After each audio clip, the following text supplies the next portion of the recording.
עינות הליל ברחובות ברזל ריקים וארוכים. אלוהי ציווני שאת לעוללי מעוני הרב, שקדים וצימוקים.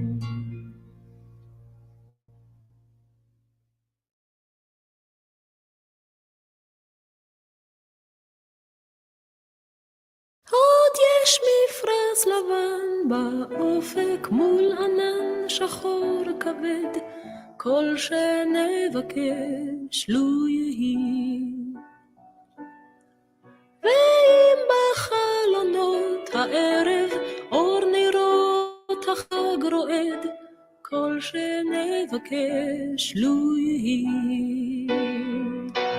לו יהי, לו יהי, אנא לו יהי, כל שנבקש לו יהי.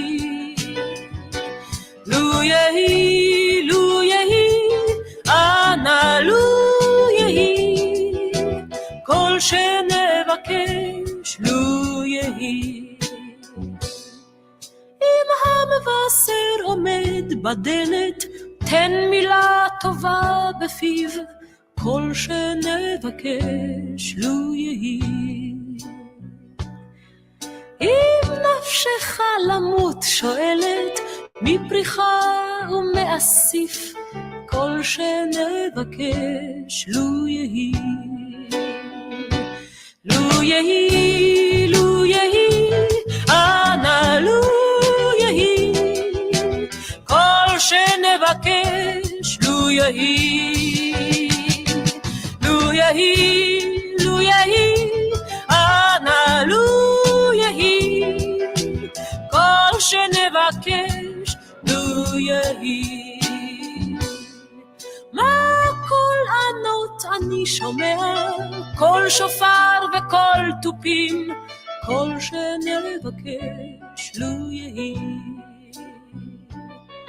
לא תשמע בתוך כל אלה גם תפילה אחת מפי, כל שנבקש לו יהי.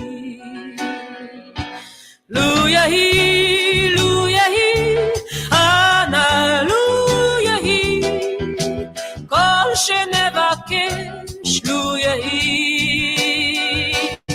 לו יהי, לו יהי, אנא לו יהי, כל שנבקש לו יהי.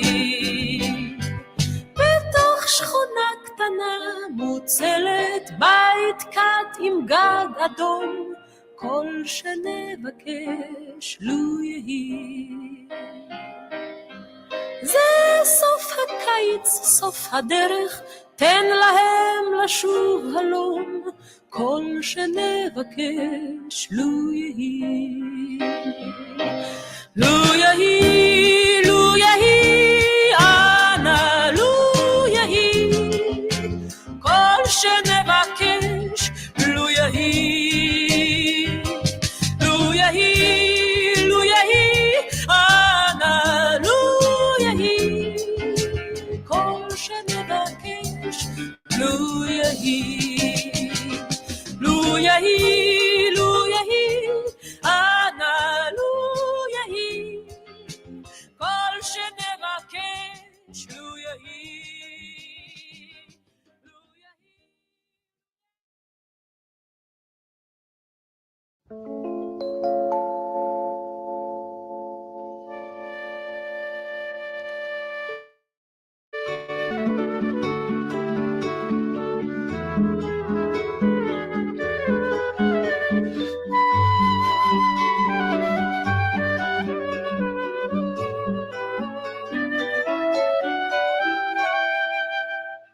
ימים לבנים ארוכים כמו בקיץ קרני החמה, שלוות בדידות גדולה על מרחב הנהר. חלונות פתוחים לרווחה אל תכלת דממה, גשרים ישרים וגבוהים בין אתמול ומחר. כל כך קל לשאת שתיקתכם, ימים לבנים וריקים. עיניי למדו לחייך וחדו מי שכבר לזרז על לוח שעון את מרוץ הדקים.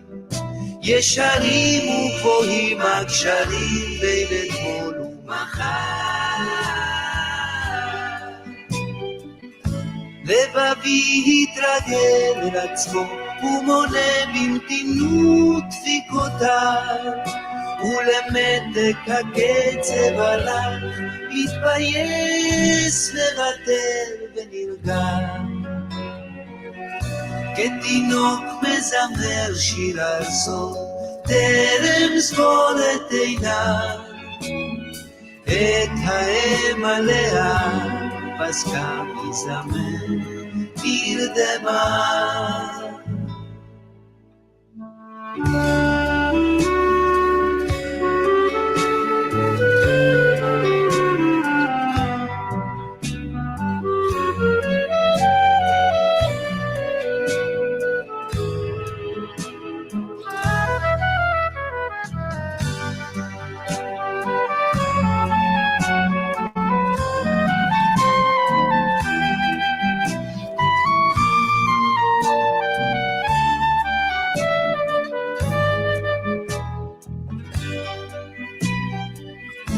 לבבי התרגל אל עצמו ומונה במתינות דפיקותיו, ולמתק הקצב הרך מתבייס לבטל ונרגע. כתינוק מזמר שיר הסוף טרם סגור את עיניו, את האם עליה פסקה מזמר נרדמה. ימים לבנים ארוכים כמו בקיץ קרני החמה, שלוות בדידות גדולה על מרחב הנהר. חלונות פתוחים לרווחה אל תכלת דממה, גשרים ישרים וגבוהים בין אתמול ומחר.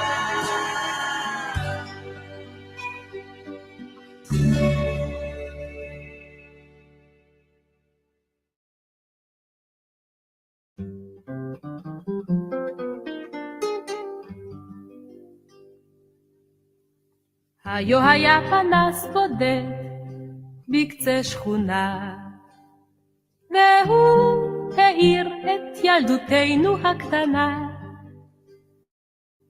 והוא האיר את משחקי המחבואים, ולאורו היו הקדרים באים.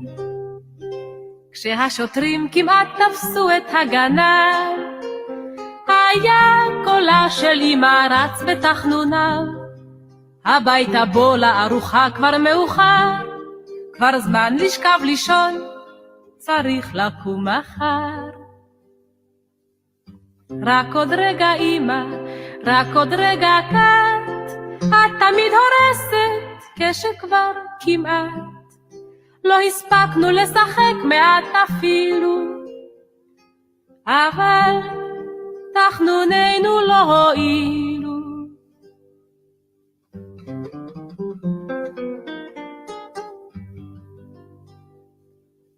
היה פנס בודד בקצה שכונה, ועל ידו גדר ושער וגינה, ושם אמרתי לה את שאומרים כולם על מפתני כל הבנות שבעולם. וכשידי שכבר מיליון עלים תלשה, רק ללטף ביקשה לה את חלקת ראשה, אמרה סליחה, יש לי בחינה בסמינר, כבר זמן נשכב לישון, צריך לקום מחר. רק עוד רגע רינה, רק שנייה אחת, את תמיד הורסת כשכבר כמעט לא הספקנו לפטפט מעט אפילו, אבל תחנוני אז לא הועילו.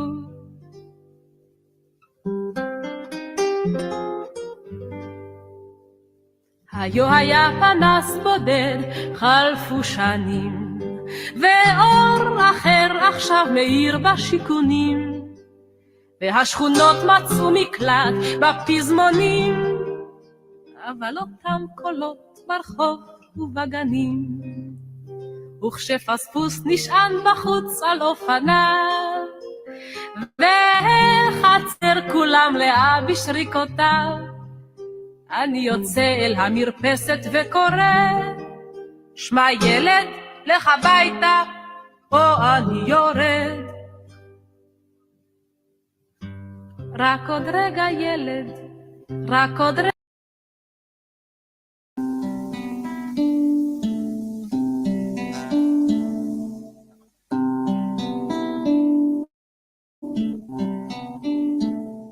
מעל הצמרות עדים העננים, כשהירח אל הגן מניד ראשו נותן סימן, אפשר לשבת שם בפינה אותו ספסל, קלט את כל כמות הטל והתרתם, תיקח מגן.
אל תביטו לאחור, הניחו לאופי, עיניים בתקווה, לא דרך כוונות, שירו שיר לאהבה ולא למלחמות.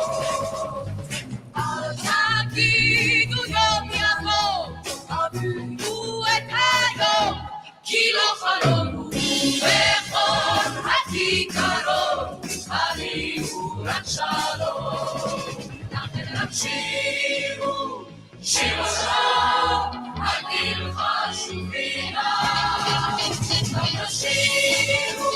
שיר השלום יצא הקטורה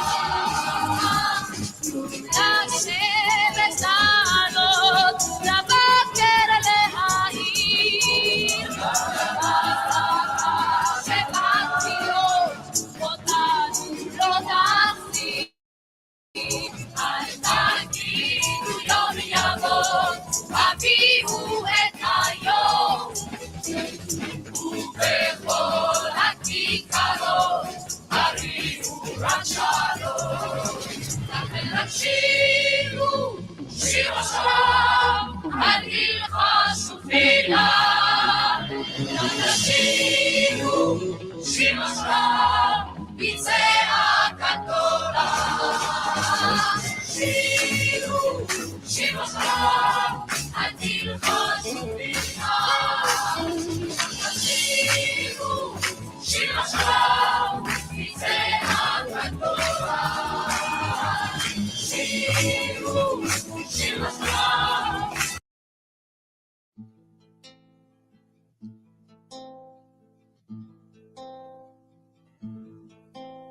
שיר למעלות אשא עיניי אל ההרים מאין יבוא עזרי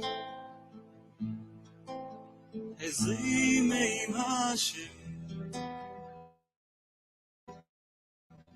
עושים בארץ אל ייתן למות רגליך אל ינום שומרך הנה לא ינום ולא ישן שומר ישראל השם שומרך, השם צילך, על יד ימינך.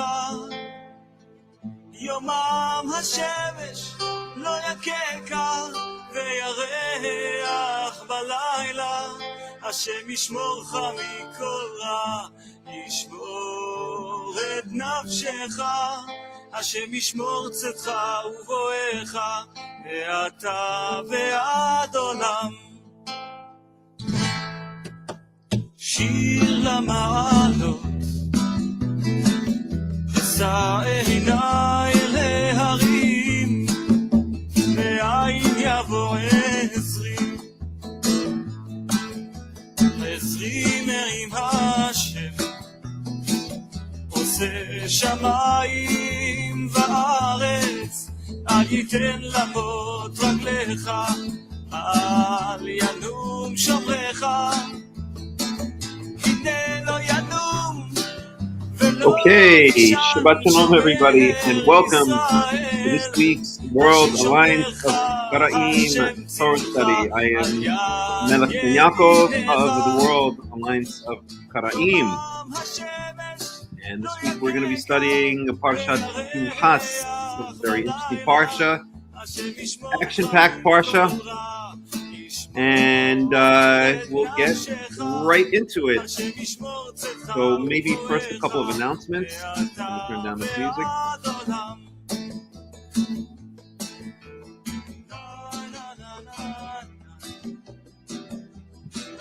So just a couple of brief announcements. Let me do this. Oops. Do that. There we go. That's better. So a couple of brief announcements. The first announcement is, as I mentioned, what I would like to do, I hopefully will be able to do so soon. I'm very busy during the week, but I would like to add one more Torah study. Ultimately, I'd like to have a Torah study every single day, but I'd like to add one more Torah study during the week, where we, instead of going with the Parshat HaShavua, with the portion of the week, we go topic by topic, right? So the first topic I think would be the ger in the Torah. We've spoken about this before, and I would like to speak about it again. So I can get ready. Okay, it's a little bit better. And I would like to speak about it again. And in particular, I think I need to really study it for myself as well. I need to reconsider, I think, a little bit. I've had a number of conversations with a number of different people, and I had always well, for the past maybe 10 years or so, I'd always held the idea that wherever it says the word ger in relation to Israel, I'm not talking about when it speaks about Israel being gerim in Egypt or other such uses of the word ger, but whenever the word ger is used in the context of the nation of Israel, it already means someone who is already what we would call today, quote unquote, converted, who is already basically circumcised and become part of the nation of Israel as such. But I'm beginning to think that maybe that's not the case, that the word ger could mean either before or afterwards. If that is the case, then essentially the rabbis were right. I have to admit, one has to admit truth where they see it. So the rabbis, they basically separate the word ger into two possibilities. They call it ger toshav. There is no such really concept as a ger toshav. There is the word used a number of times, ger vit toshav, and I think one time it actually says ger toshav, but it really means ger vit toshav. And but they call it a ger toshav and a ger tzedek. So a ger toshav is basically someone who lives among Israel, but is not yet part of the nation, has not yet circumcised. That's really for males. That's the defining way of becoming part of Israel. For females, it's marrying a male Israelite. And a ger tzedek, there is no concept, or there's no direct words ger tzedek in the Torah. But their concept of ger tzedek is someone who is after they've circumcised. Basically, they've now become a full part of the nation. And really what got me thinking is the comments that a number of people, I think one of them is here, Christian. I think you were one person, but a number of other conversations. And if I'll go for a second to Deuteronomy, is it 14:21, I think? Oh, I have to share the screen. Let me share the screen.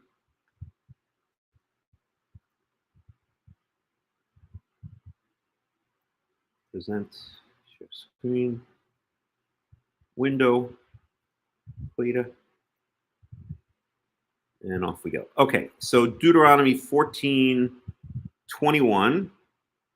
So this is, so this says, Lo tochlu kol nivela. Okay, I'll read the whole verse and I'll translate it. Lager asher bisha orecha תתננה ואכלה או מכור לנוכרי כי עם קדוש אתה ליהוה אלוהיך לא תבשל, then it goes on, לא תבשל גדי בחלב עמו, but we want just the first part. We really want this first part. So this says, I'll translate word for word. So this says, do not eat any nivela. What is a nivela? There's a trefa and a nivela. They're basically dead animals. Trefa is an animal that has been hunted, basically has been killed by another animal. Basically roadkill we're talking about. And a nivela is just an animal that died on its own, right? It's disgusting. Who the heck wants to eat roadkill, unless you're from Texas or something like that. That's just a joke. Anyone from Texas here? Just a joke. Calm down. Put your guns away. Okay, I know you don't call 911. Put the guns away. I was just joking. At any rate, or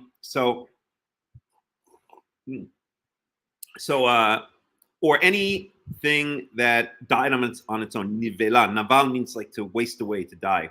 Okay, to wither away.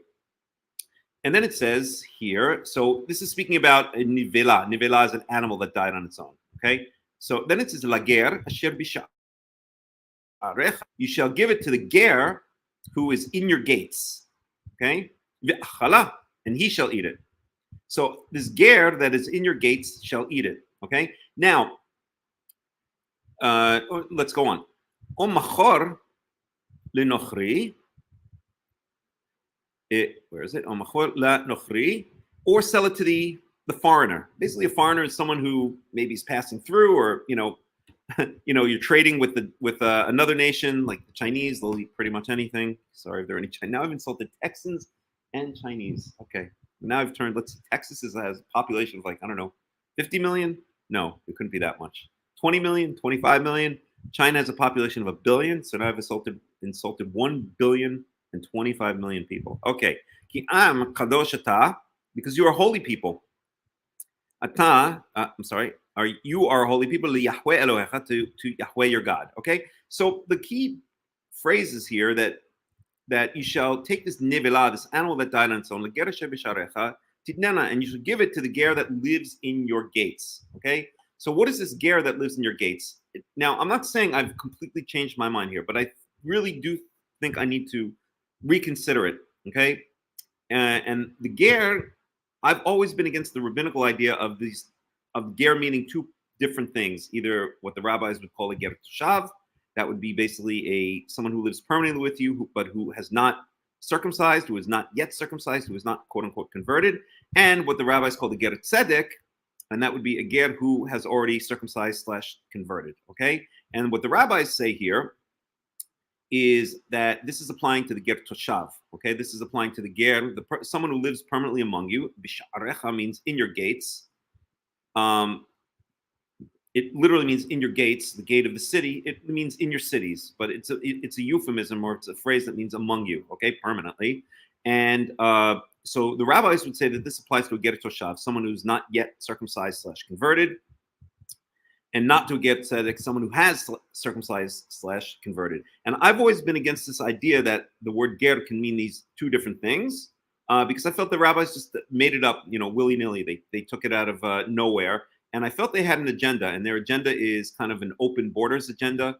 They've always been very, I would say, more than lenient in bringing in foreigners from outside of Israel into Israel. More so, I think they have an agenda basically to flood Israel with foreigners in order to basically flood out the rightful rulers of the nation of Israel, who are, as I've mentioned many times, first and foremost, the Davidic dynasty, the House of David, the Kohanim, the Levites, okay, these are all, you cannot convert into being of the House of David. You cannot convert into being a Kohen, okay? These are all bloodlines, and even the rabbis will admit that, okay?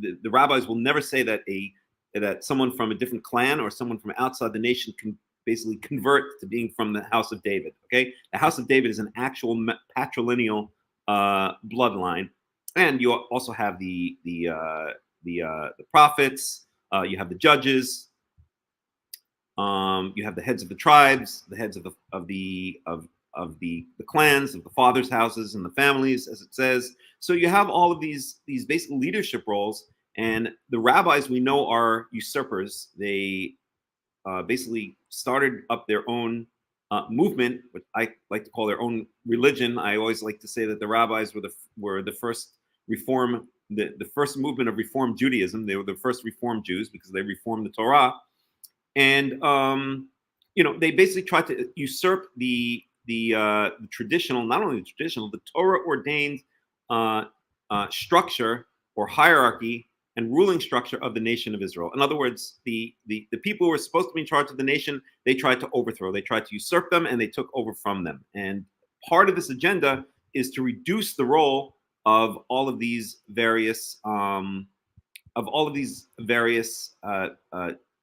bloodlines, the line of David, the line of the Kohanim, the line of the Levites. I actually think they were part and parcel of destroying the second temple. I think they wanted it destroyed because it was preventing them from gaining more power. Because when the temple was around, then the Kohanim and the Levites had more power. The priests had more power. The Sadducees had more power. The Hashmonaim had more power.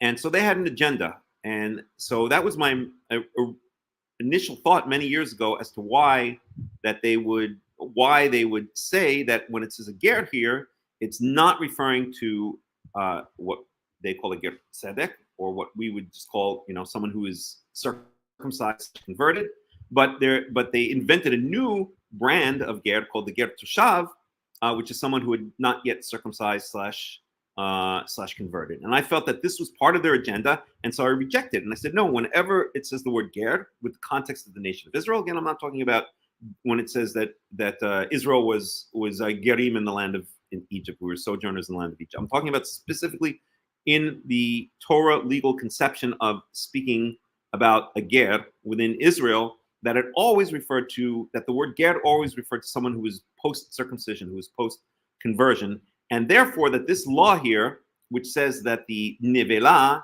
the animal that died on its own, is that the ger is allowed to eat such an animal that died on its own. Okay, that this just means that there are different laws for the ger, meaning the post-conversion, post-circumcision ger, than there are for the native-born Israelite, for the Ezrach. Okay, the ger, as I always like to say, there are concentric circles, which that for sure is the case. Okay, and the ger is within the people, the nation of Israel, but the ger is on the outer concentric circle. So maybe some of the laws that apply to the native-born don't necessarily apply to the ger. Okay, so that was always my thought for many years, and that still might be the case.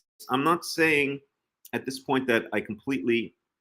Shabbat Shalom Mar Yanana Miknana. Could you please cut down some of the syllables in your name? It's too confusing.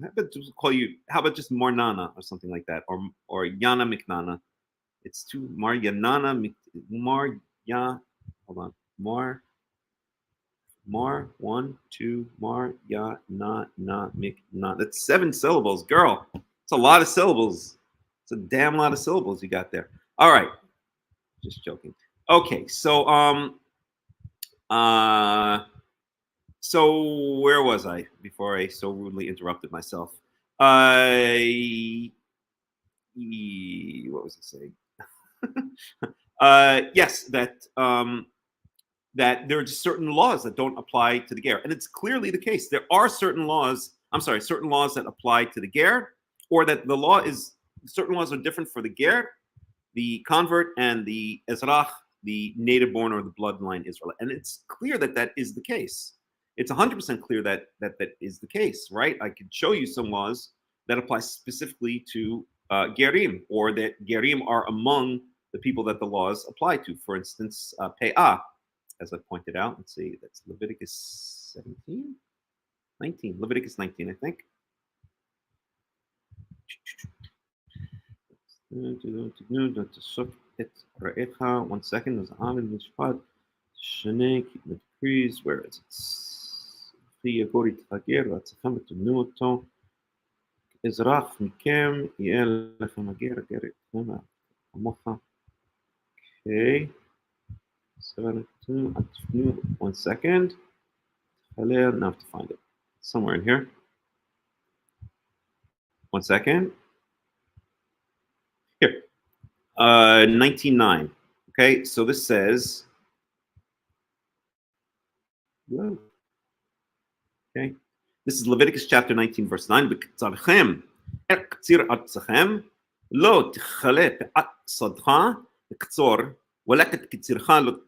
So I'll just paraphrase. When you harvest the fields of your land, you don't harvest the corners of the field. You leave the corners of the field alone. You don't harvest them. Okay. And they call it the gleanings. You don't gather the gleanings. It means basically if you pick all the apples off the trees in an apple orchard, and you realize you're always going to leave some apples behind, right? You forgot a couple on each tree, right? You don't go back and you don't get those. What do you do? So what do you do with the corners of the field? And what do you do with the gleanings, that which is left after you've gone through your orchard or your vineyard once? Okay. Well, then it mentions vineyard specifically, the same thing. Okay. So le'ani or lager ta'azov otam. You leave them for the poor person and for the ger. Okay. Ani Yahweh Elohechem. I am Yahweh, your God. Right. So leave the corners of the field. You leave the gleanings. I think the gleanings, actually, it's not really referring to fruit trees. It's referring more to grains. So you go through and you harvest the wheat off of the wheat field, or the barley off the barley field, and there are going to be some stalks left behind, or maybe some that fell as all of the workers were bringing the wheat stalks back to the goren, to the threshing floor, and so you don't go back and get those. You leave them for the poor person and for the ger. That's how Ruth initially got to meet Boaz. She was gathering the gleanings in the field of Boaz. Okay, in the book of Ruth. So, at any rate, we see here this is a special law that applies to. Well, it also applies to poor Israelites, but it applies to the ger. Okay, so this is clearly a special law that clearly applies to the ger. Whether it's the ger, and here I don't think anyone would say that this doesn't apply to what the rabbis, again, would call a ger tzedek, or also maybe more to a ger tzedek than to a ger toshav, right? To someone who is post-circumcision, okay? Post-circumcision class / conversion. And yet, here's a special law that applies to them. So this is clearly, and this is a positive law, right? This is one where the ger is a protected class, is taken care of. Why is the ger taken care of? Because he's coming from a foreign nation, right? If you think if you've ever been an immigrant to a foreign nation, I know some of the listeners here actually have been. I've been an immigrant to a foreign nation. I moved to Israel in my mid-20s, and I'd never been to Israel before, and I didn't have any family there, and I only had distant family there. And so you get to know what it means to be in a place where you don't know the language, where you don't have any assets, you don't have any land, you don't have any family, right? You're basically on your own, right? You may very well come into a situation where you need help, right? And this is what this law is provided to do. The ger is coming from a foreign nation. He's throwing his lot in with Israel. If we're talking about a ger tzedek, he's circumcised. He's now become a part of the nation of Israel, but he doesn't have the same opportunities that the native born does. He doesn't have the family connections. He doesn't have the land inheritance, because the land of Israel is broken up and given to each Israelite. They each get a portion, an achuzah, a stronghold. No, that's a bad translation. How do they usually translate? A land holding within the land. Okay. And but the ger doesn't get that until the end of days, and then there's indication that they do get land holdings in the tribe in which they have joined, or in the tribe in which they live. But back in ancient times, they didn't have any land holdings. They didn't have any land inheritance. They basically ostensibly left their families. They've come to Israel, and so therefore they're more or less alone, and so they're taken care of. They're a protected class. And there are many laws regarding the ger being a protected class. This is just one of them, or three of them. Okay, so the point is that clearly the Torah does. Clearly, the Torah does make a distinction between the ger and the native-born Israelite. In this case, latov. In this case, it gives the ger special protection. So that being said, it might be the case in Deuteronomy 14, in the law regarding the Nivela, Deuteronomy 14:21. That again, this is actually speaking about the post-circumcision ger, and that this law that the post-circumcision ger, because it's on that outer concentric circle of Israel, is allowed to eat these animals that died on their own. But I think what got me thinking, besides the various conversations that I had with people, is just that I'd originally adopted this stance of mine because I felt the rabbis had gone too far in trying to normalize or naturalize the ger, to make no distinction between the ger and the native born, and that's clearly not the case. And so I said they're doing this by introducing this false dichotomy between the ger tzedek, the ger toshav, the pre-circumcision / conversion ger, and the ger tzedek, the post-conversion circumcision / conversion ger. And really, there is no such distinction. Where it says ger with the context of Israel, it really only means the second, what the rabbis would call the ger tzedek, the post-circumcision / conversion ger. So that was my original way of understanding it. But maybe I was a bit too hasty in throwing out the baby with the bathwater. In other words, in objecting to the rabbis' desire to over-normalize or to make no distinction between the ger and the ezrach, that I threw out the distinctions that the Torah actually does make. So I feel that I need to revisit it.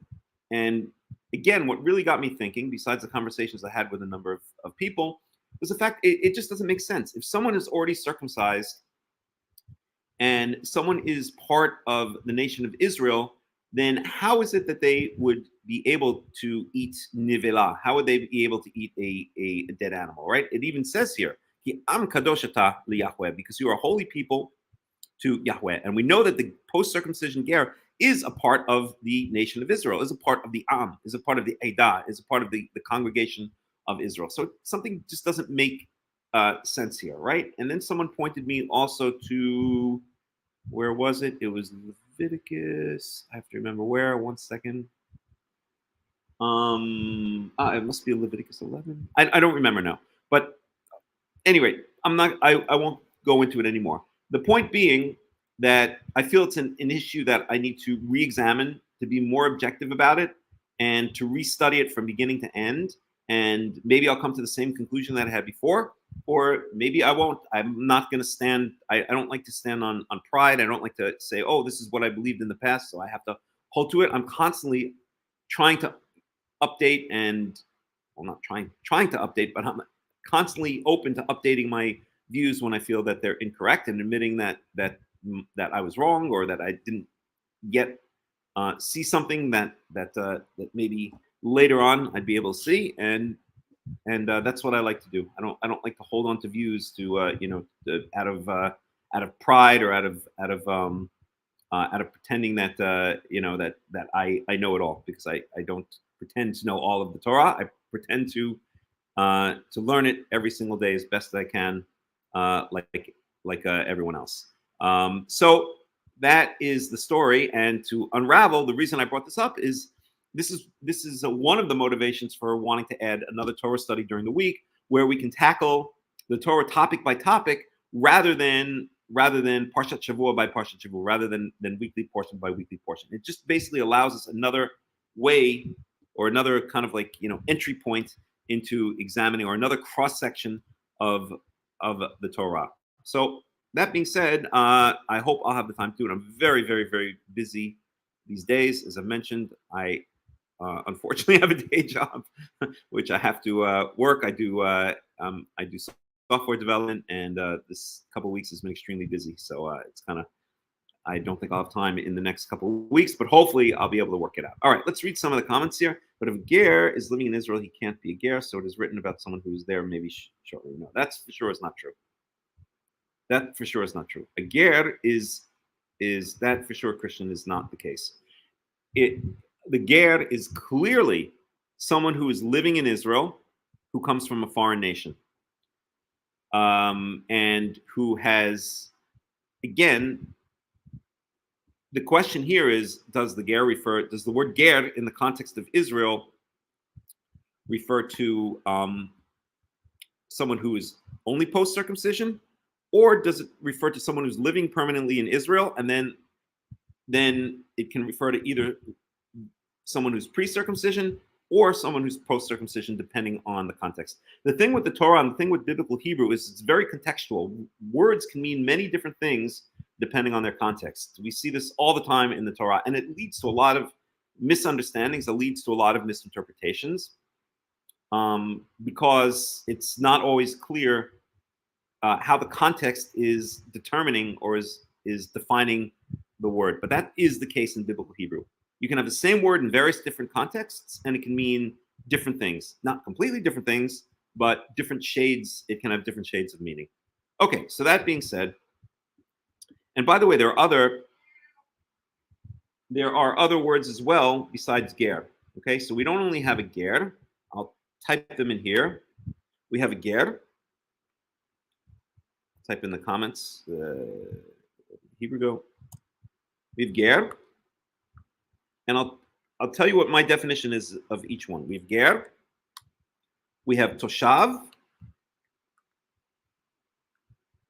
Toshav.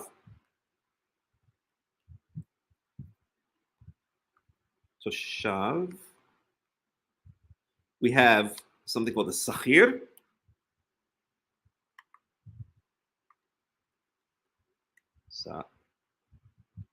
Jeez, I don't have my Hebrew keyboard here with me, so I have to remember what all the keys are by heart. Oh, jeez. There we go. Sachir. Sachir. There we go. We have an eved. And I'll post these in a second. We have an eved. What else am I forgetting? We have a nochri. Not to be confused with a notzri. Some people get that confused. The notzri is a Nazarite. A nochri is a foreigner. We have a nilwe, what I like to call a nilwe. Nilwe. And what am I forgetting? Am I forgetting anything else? Ger, Toshav Sachir. It's everything. Ger, Toshav Sachir. Eved, Nochri, Nirwe. I think that's all of them. Okay, so let me post that. No, okay. Do it this way. That didn't work out too well, did it? Let's try this again. Okay, let me grab it here. Can I grab it? Hold on. Oh boy. All right, let's do it again. We'll do ger. So I'll tell you what I think each definition is. Ger equals basically convert. Switch to English, convert. Or once again, perhaps permanent resident before conversion.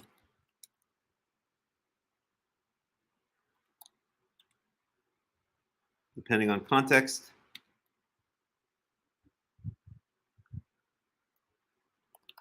On context, I'll post this in a second. The next is a toshav. I should really make, you know what? I have a better way of doing this. I have a much better way of doing this. Let me do it in here.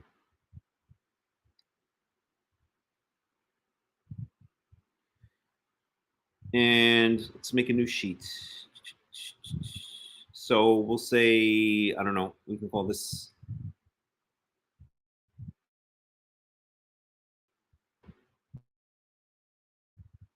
sheet. How do I do this? Okay, so we'll say, we'll call this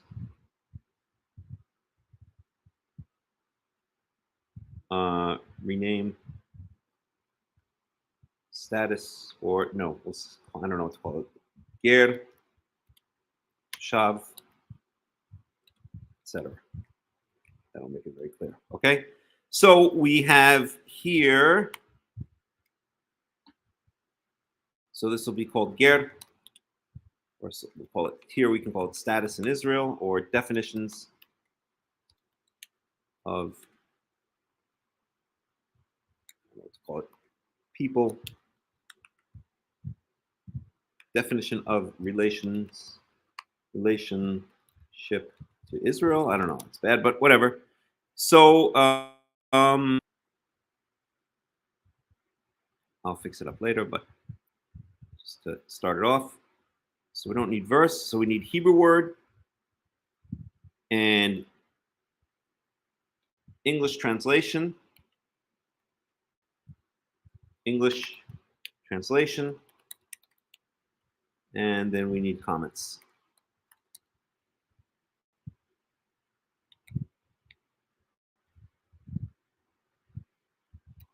English translation. And then comments. Okay, very good. So, and let me make this larger. I just want to make sure you can all see that. Should be able to. So we could do 100%. Let's do 150% to make it bigger. Okay.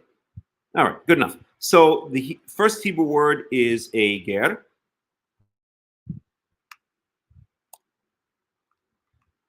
Ger. The English translation is going to be, again, a permanent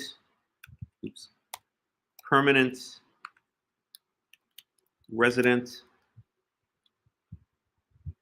post circumcision conversion, and perhaps pre circumcision conversion, perhaps pre, if we accept the distinction of, and I'll just fill this in a second. I could just write it in English. Yikes. Let's back down to 100 for a second.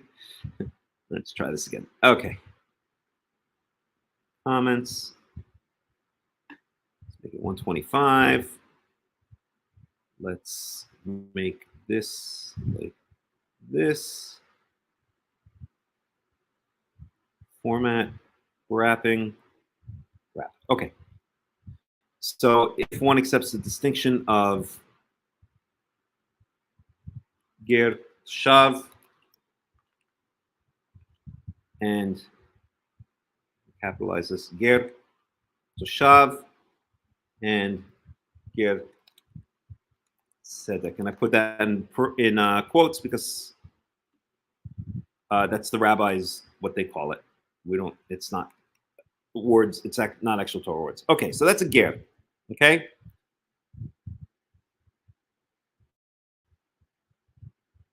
Maybe I should put this. Okay, that's fine. Next is a toshav. And maybe I should do transliteration. One column left. C, V, English transliteration.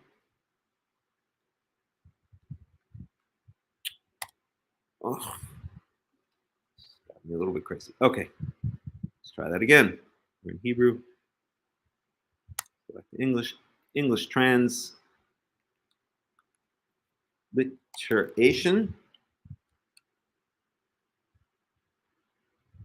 So this is a ger. Let's bring this in.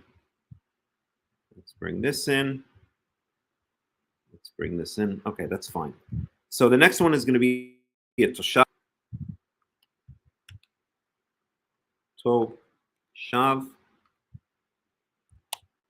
And English transliteration is toshav. And this is more than a, see, toshav is,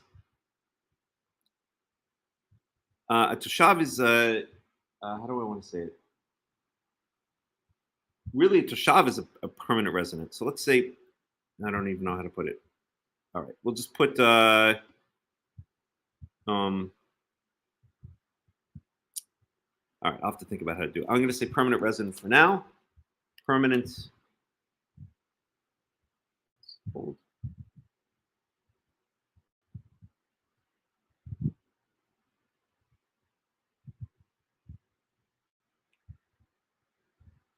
What's going on here? Okay. Let's try that again. There we go. So permanent. See, this is, I always say citizen. So let's call this citizen. I don't know. I don't like to use the word citizen. All right, let's do it this way. I'm going to say, I'll put the way I actually thought of it before. Citizen.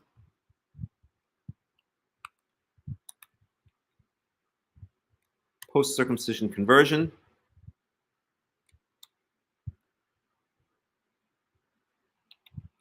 And then I'll put this in the comments.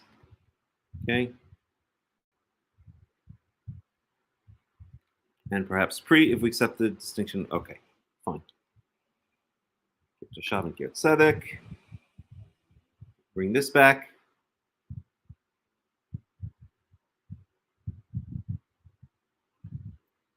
Let's do this. Format. Wrapping. Okay. So I'm going to call this a citizen.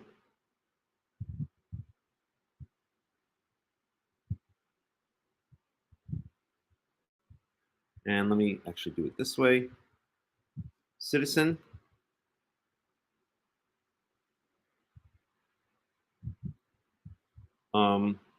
Post circumcision conversion, and perhaps pre, if we accept the distinction of ger toshav and ger tzedek. Okay, let's leave it like that. Next, I'm going to call this a permanent resident.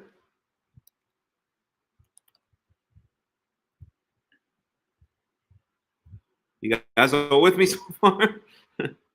I'll call this a permanent resident. So this is a toshav.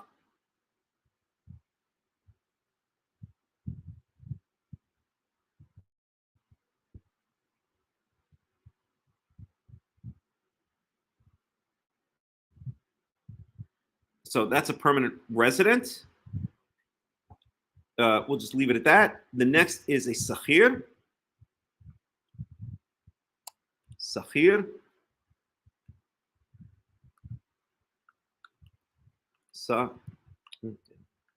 Sahir. And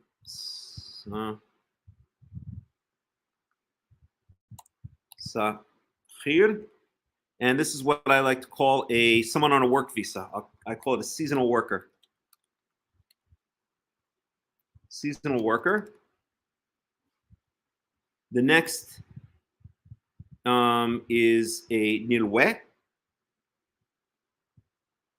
Well, that's not really, that's kind of my word for it. So I'm going to put it nilwe. Nilwe. Nilwe. And this is, I don't know how to call this. I usually like to call this an ally or supporter of Israel. Then we have a nochri. Nochri. Nochri. This is a foreigner.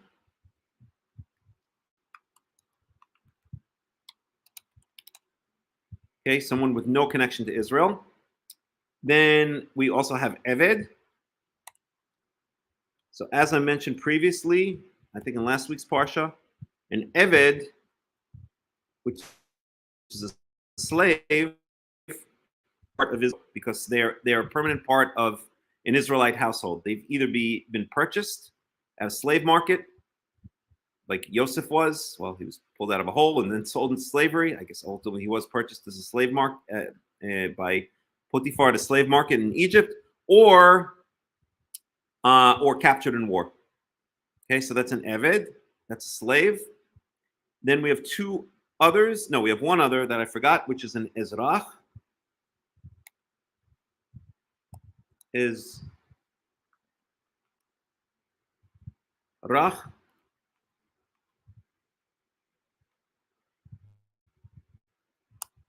Ezrach. And this is a native-born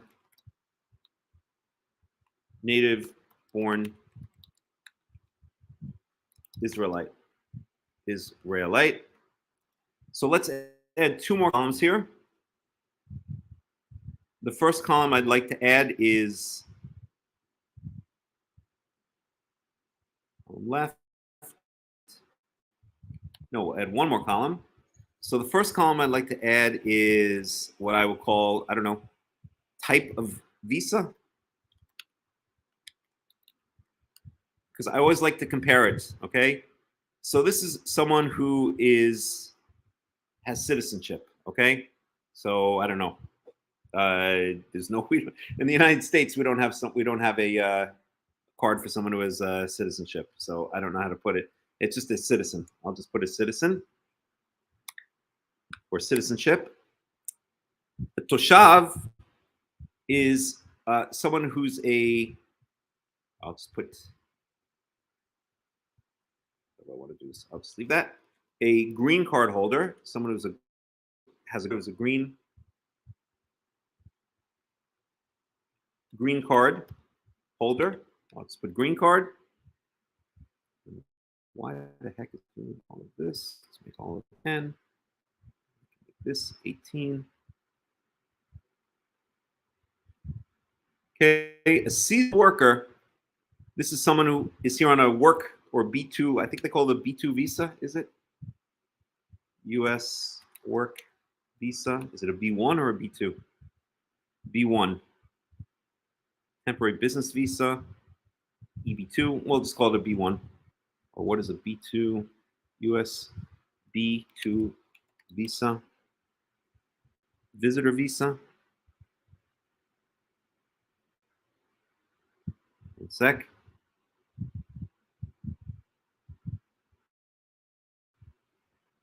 Come on, you can do it. Of course, the government website is slow.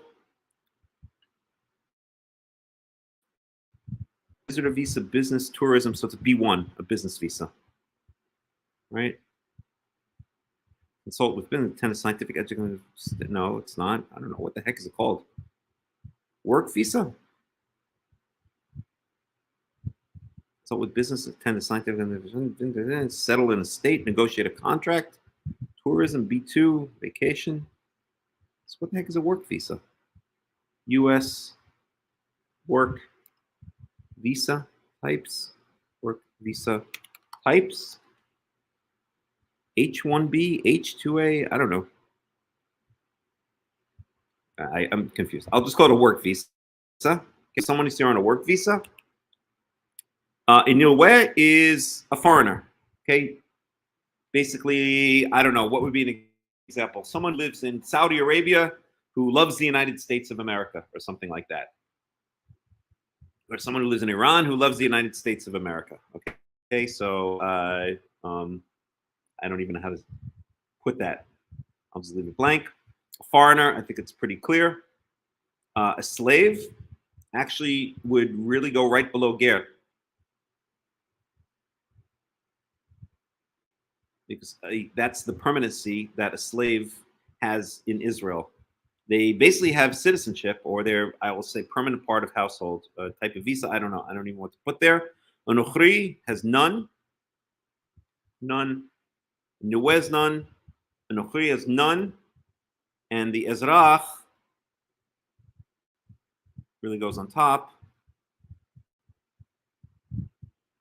Also citizenship. And we could say natural born, whatever that means, right? I think in the United States, there's a discussion as to what that even means, okay?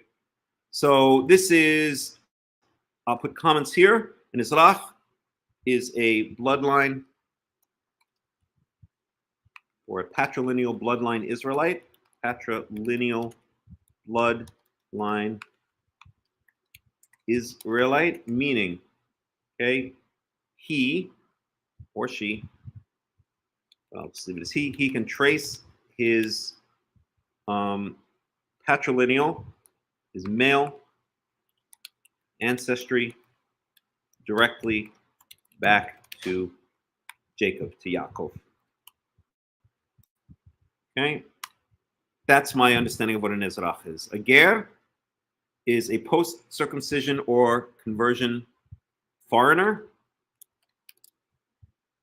And then we'll put here, and perhaps pre, if we accept the distinction of ger toshav / ger tzedek. Okay. A slave is a slave, but we should say is also really has citizenship in a certain sense.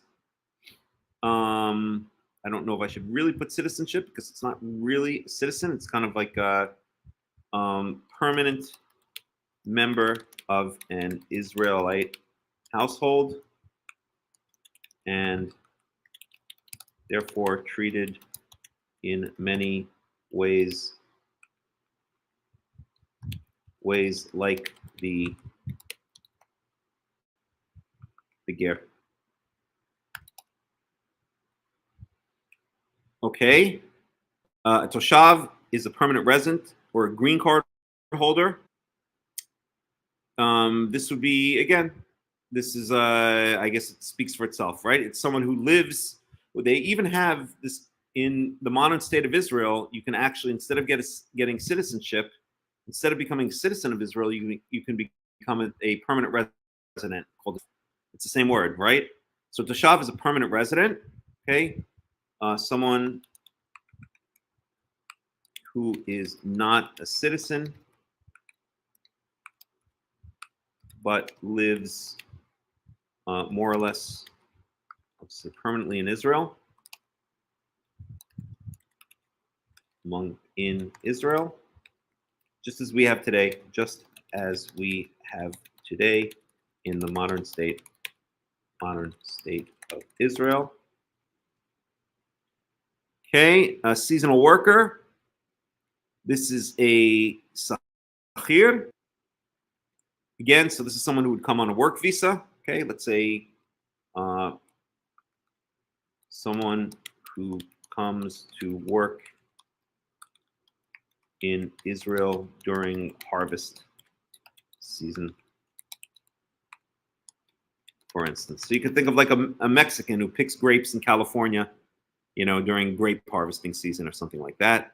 An ally or supporter, I think this is basically, the way I understand it, a follower of Yahweh. Let's put a wow, hey, or someone who's accepted Yahweh, someone who has accepted Yahweh as his Elohim, and who supports the unique role of Israel. And we could also put optionally keeps some of the commandments of the Torah / celebrates the Torah's holidays. This is the way I would understand Nilweh. Okay, so a Nilweh would be someone who I think it speaks to himself, right? I've run into a lot of these people over the years, right? They're not ready to make a full commitment to being part of Israel. They love Israel. They don't want to worship Jesus or some other foreign god. They want to accept Yahweh as their only God. They generally want to celebrate the holidays along with Israel. So they like to celebrate the Passover. They like to celebrate the Shavuot, fast on Yom Kippurim, et cetera, but they're not really ready to break off their identity as being another nation and say, I'm ready to move to Israel, even though it's complicated these days because not even all Jews are in Israel, but at least in theory, to be ready to say, I'm ready to move to the land of Israel and throw in my lot 100% with Israel. This is someone who is, in my opinion, in Nirweh. I think this is kind of what the rabbis might call a Noahide, okay? Although it's really more than a Noahide. Somewhat similar to the rabbinical, but it's really more than that. Rabbinical concept. I don't even want to put that. Well, I'll put it. Rabbinical concept of a Noahide, but really much more than that, right? So the Noahide, according to the rabbis, is someone who just keeps the 7 Noahide laws, which include things like not worshiping idols, not engaging in sexual depravity, setting up systems of justice, and there are 4 others, which I can't remember offhand. What are the other ones? I don't know. I'd have to look them up. At any rate, it's much more than that, right? So you see, a Nilweh is really someone who is basically completely allied or a complete supporter of Israel, really wants to be with Israel, to celebrate with Israel, to recognize the special covenant that Yahweh has with Israel, but is not ready to really make that final step and say, okay, I'm 100%, throwing my lot in with the nation of Israel. I want to move to the land of Israel. I want to be 100% a part of the nation of Israel. I don't want to have any connection. Well, I won't say any connection, but I want my primary loyalty to be with Israel. Okay, that is a Nilweh will not say that latter part, but a Nilweh will say that they basically want to keep most of the Torah, and they want to celebrate the holidays with Israel. These are many people that I've met in the United States, in Europe, that I think fit into this category. I've met people, for instance, they're very proud Americans. They'll never give up their identity as Americans. They're American to the bone. They love to go to, Civil War reenactments, and they fly the American flag proudly, and they would never, ever, ever think of being anything else but an American. They're proud, patriotic Americans, but they also love Israel. They love Yahweh. They've rejected Jesus. They accept Yahweh as their only God. They don't see themselves one day moving to Israel. Even if Israel were a perfect, ideal state, they couldn't see themselves moving to Israel. They would still want to stay in America because they love America and they are American, through and through to the core. But at the same time, they truly respect Israel, and they accept Yahweh as their God. They accept Israel's special role or special covenant with Yahweh, and as I mentioned, they like to celebrate the holidays and keep many of the mitzvot of the Torah. They won't eat pig. They won't eat seafood generally, although usually they'll refrain from pig more than they'll refrain from seafood, although many will refrain from both. You get the idea. That's what I would call a nilweh. Okay. And then finally, we have a nochri. This is a foreigner. This would be someone who has no connection with Israel whatsoever. Someone who has no connection with Israel whatsoever. And example, I don't know, a Hindu idol worshiper. Idol worshiper. Sorry to pick on the Hindus, but I hate to say it, you're a bunch of idol worshippers. Okay, that would be an example. Okay, so this is the way I break it down from, let's say, the top of the hierarchy, the highest level, to the lowest level, the one with the most connection to Israel, to the one with the least connection to Israel. Although you could maybe move these around a little bit, but no, I think this is pretty much it. So Ezrach, native-born Israelite, a citizen, okay, natural-born citizen. A ger is a citizen. We should say naturalized citizen. Naturalized citizen.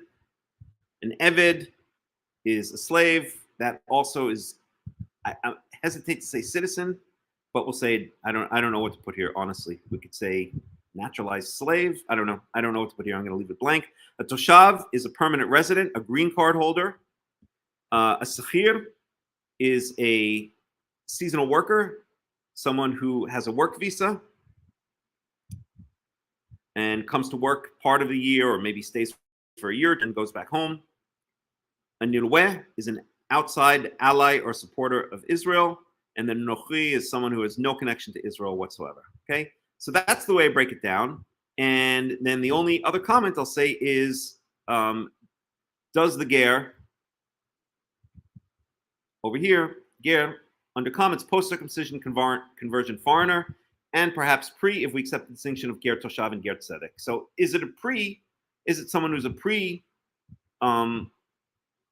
circumcision person who's living permanently in Israel? And if so, then we have a problem, because if the ger also represents someone who is not yet circumcised and is not yet converted, then what is the toshav? Because that's basically what the toshav is. And that's exactly why the rabbis call it a ger toshav, right? Then the ger toshav becomes the same as the toshav, and it becomes a little bit difficult. So it's a bit confusing, especially I think those two. But this is the reason that I would like to study it further. So yeah, that's that. So any questions, any comments about all of that? Here is a problem. Yes, Christian, Marius, Simon, please say what you have to say. You can even come on air if you want and say it, but then I want to move on. Then we're going to go on to the Parshat Shavua. So any comments, any questions before we move on?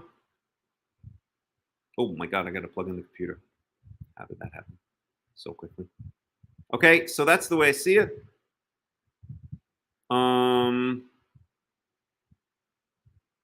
Yep. That's it. Okay, so if there no, you agree with me. Well, you didn't agree with me in the chat because you basically said that the ger, then how would you explain, you believe, Christian Madi Simon, that according to Deuteronomy 14:21, that the ger cannot eat nivela. The ger cannot eat something that died on its own. Right? That's what you believe, as far as I understand. So how are you agreeing with me now? I'm saying that by this distinction, that if the ger really does mean only a post-circumcision conversion foreigner and Deuteronomy 14:21, okay, let me add one more column here.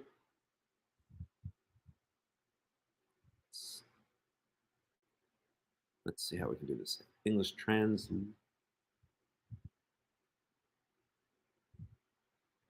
I could just say transliteration.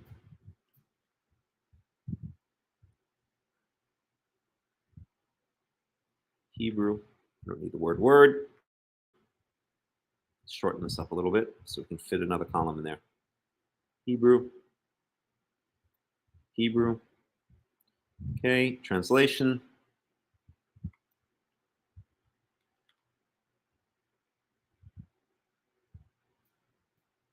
I can get rid of the word of Israel.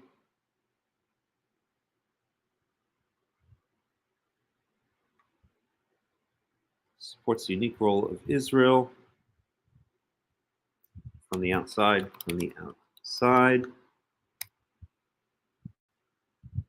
Okay. Translation. Type of visa.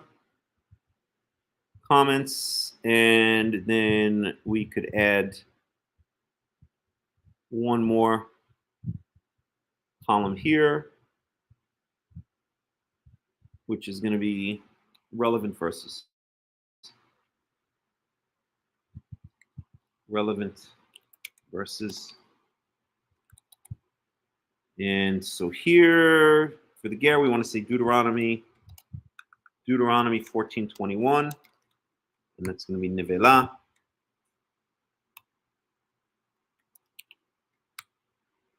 Okay, and we could add as we go along. So that's it. Okay, all right. I need to take a break for 1 second. Yes, I agree with what you said at the end, that there are some words with the same meaning or similar, and then it must be cleared up. Okay, fine. Okay, I got to take a break for just 1 second. So let me put on a song and I will be right back. I just have to get my plug and plug in. So let's do it this way. Present, stop screen, present, share screen.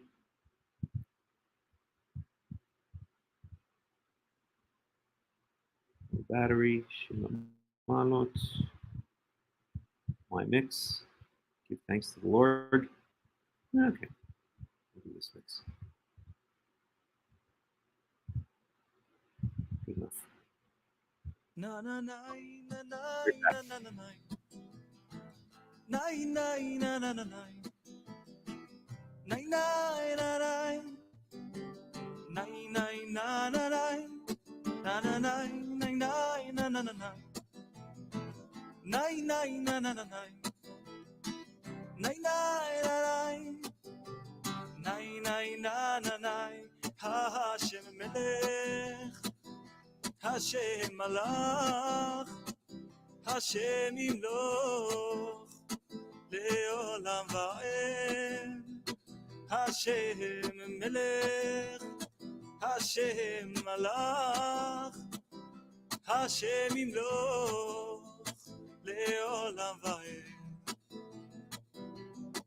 Vehaya Hashem Lemelech Al kol haaretz ביום ההוא יהיה השם אחד ושמו אחד הוי ננאי ננאי ננאי נאי נאי ננאי נאי נאי נאי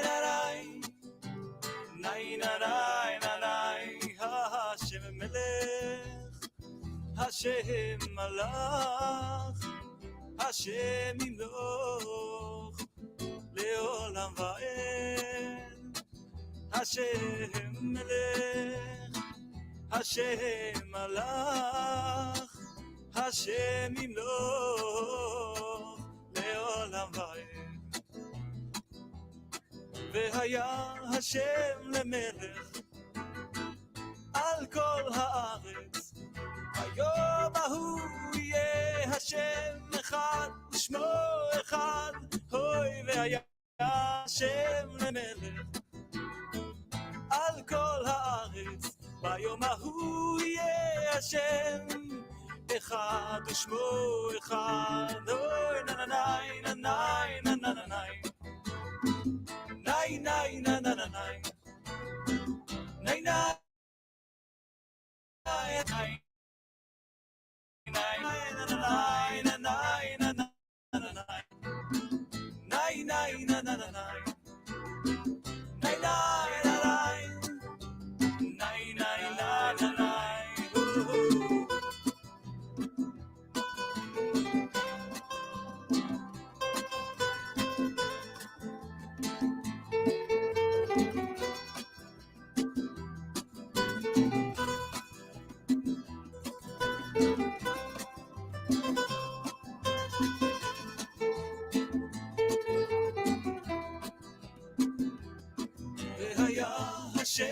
למלך על כל הארץ, ביום ההוא יהיה השם אחד ושמו אחד, והיה השם למלך על כל הארץ, ביום ההוא יהיה השם אחד ושמו אחד. אוי ננאי ננאי ננאי נאי נאי נאי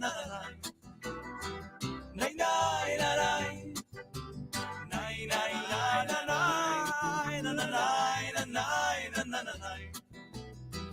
נאי נאי נאי אוי נאי נאי נאי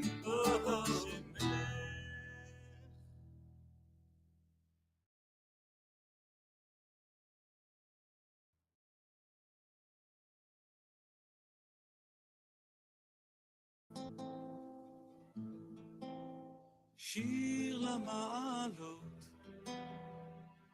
אשא עיניי אל ההרים, מאין יבוא עזרי,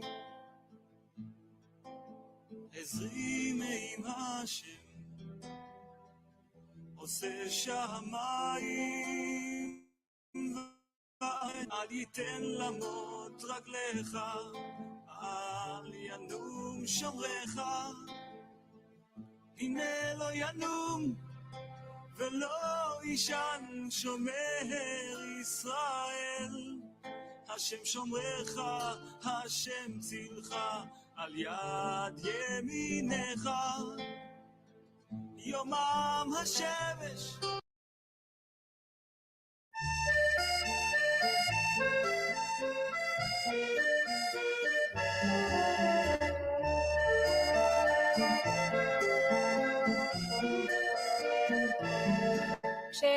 שאימא בהנה יפה וצעירה, עזב על גבעה בנה לבית. חלפו העדידים חצי ועברה, וטלטלים הפכו שיפה בינתיים. אבל על חוף ירדן כמו מאומה לא קרה, אותה הדומיה וגם אותה התפאורה. חורשיו האקליפטוס, הגשר הסירה, וריח המלוח על המים. חורשיו האקליפטוס, הגשר הסירה, וריח המלוח על המים.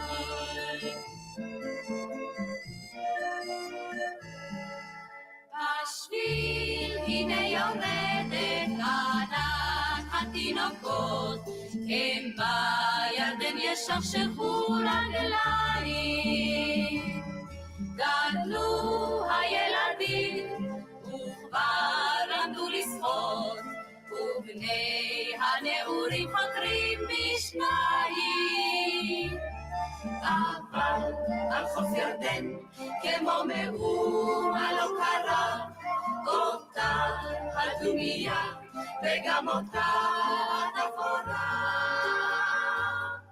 חורשיו האקליפטוס, הגשר הסירה, וריח המלוח על המים. חורשיו האקליפטוס, הגשר הסירה, וריח המלוח על המים.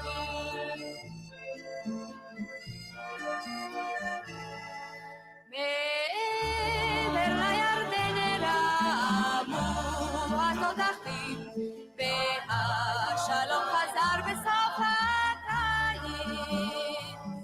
וכל התינוקות היו לאנשים, ושוב על הגבעה הקימו בית. אבל על חוף ירדן כמו מאומה לא קרה, אותה הדומיה וגם אותה התפאורה.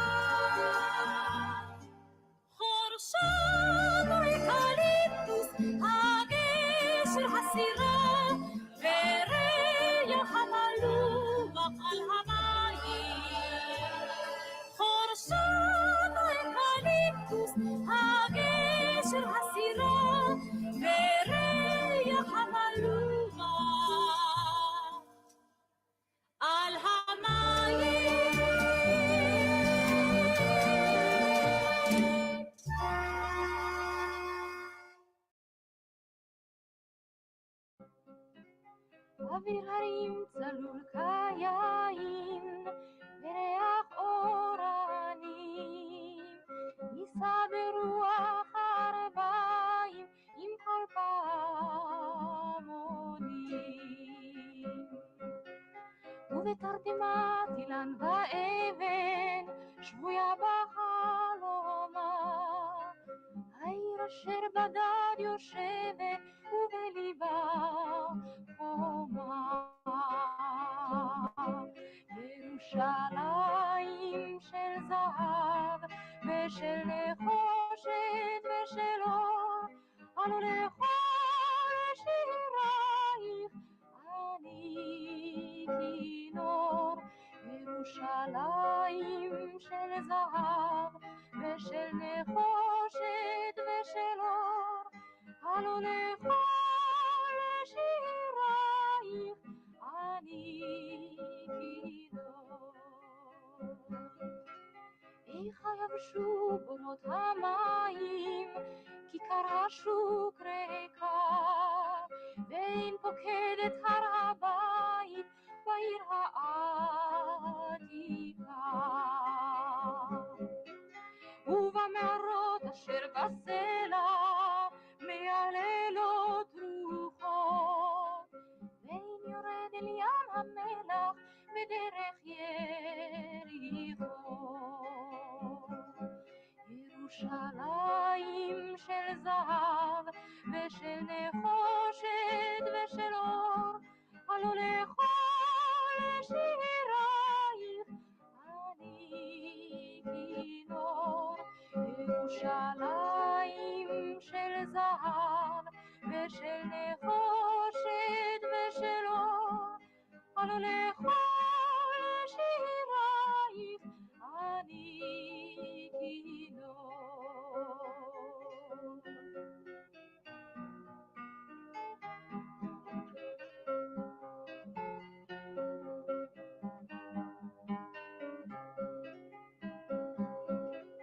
אך בבואי היום לשיר אלך, ולך לקשור כתרים, קטונתי מצעיר בנייך, ומאחרון המשוררים. כשמך צורבת השפתיים, כנשיקת זרה, אם אשכחך ירושלים, אשר כולה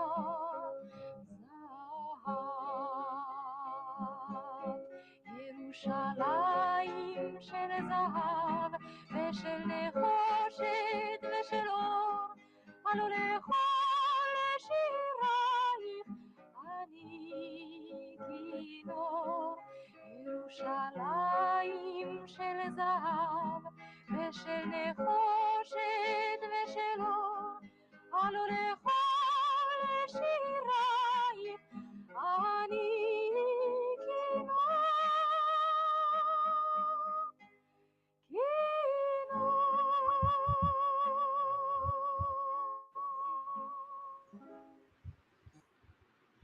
Okay, welcome back to the World Alliance of Qara'im Torah study.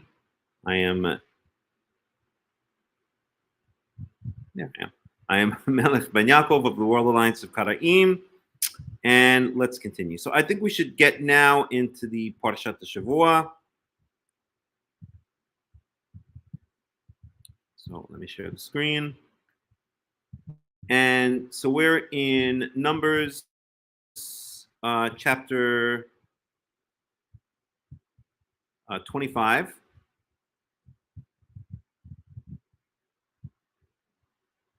So let's do it. Numbers 25. It's a little bit too small.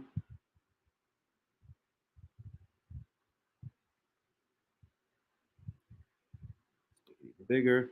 There we go. That's the size I usually use.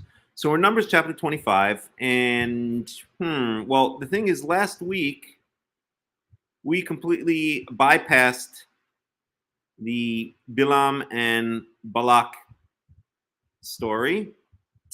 We focused on the Para Aduma, the red heifer, or what I'm calling the earthen colored cow, right? And we didn't get to anything else, which is okay. That's cool. But maybe what we'll do is, just to get into it, let's start in Numbers chapter 22. And I'm going to do, I guess I have 3 modes, which is regular, express, and then super express. And I'm going to do super express. What does that mean? I'm not going to do any translations. I'm not going to do any commentary except maybe a word or two. And I'll ask that everybody follow along in either Hebrew, if you understand Hebrew, even better. And if you don't, then follow along in your favorite English or whatever translation you wish. And we're just going to catch up to speed here. Okay, so just follow along. I guess most people are going to be following along in an English translation. So follow along in that English translation as I read the verses in Hebrew, just so we can all be on the same page, figuratively and literally. So we're starting in Numbers chapter 22. And then when we get to Numbers chapter 25, then we'll be caught up, and then we'll go into deeper commentary. Okay. So verse 1, Vayisu b'nei Yisrael v'yachanu ba'aravot Moav me'ever Yarden Yericho. So this is actually important for myself. No, I'll do that another time. Okay. Verse 2. So just to point out, Yachanu ba'aravot Moav me'ever Yarden. So the Israelites are now about ready to enter the land. Okay, when are we and where are we?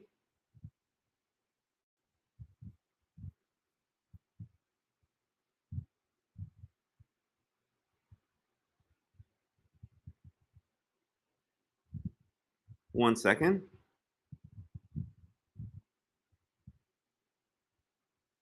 So the Israelites leave Mount Sinai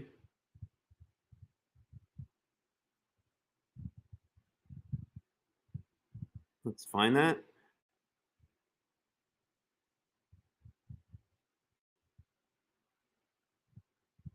Journeys. Let's make sure I have it shared correctly. Yes, I do.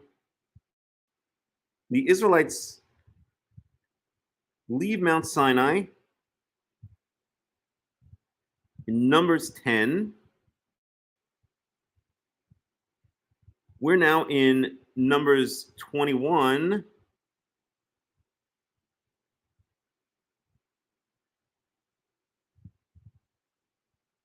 And if I'm not mistaken, one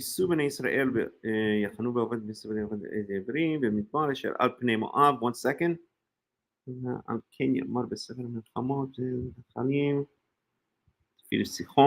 Yeah, so this is already, the Israelites are kind of getting ready to enter the land. So this is basically 40 years later. Now, where did that... One second.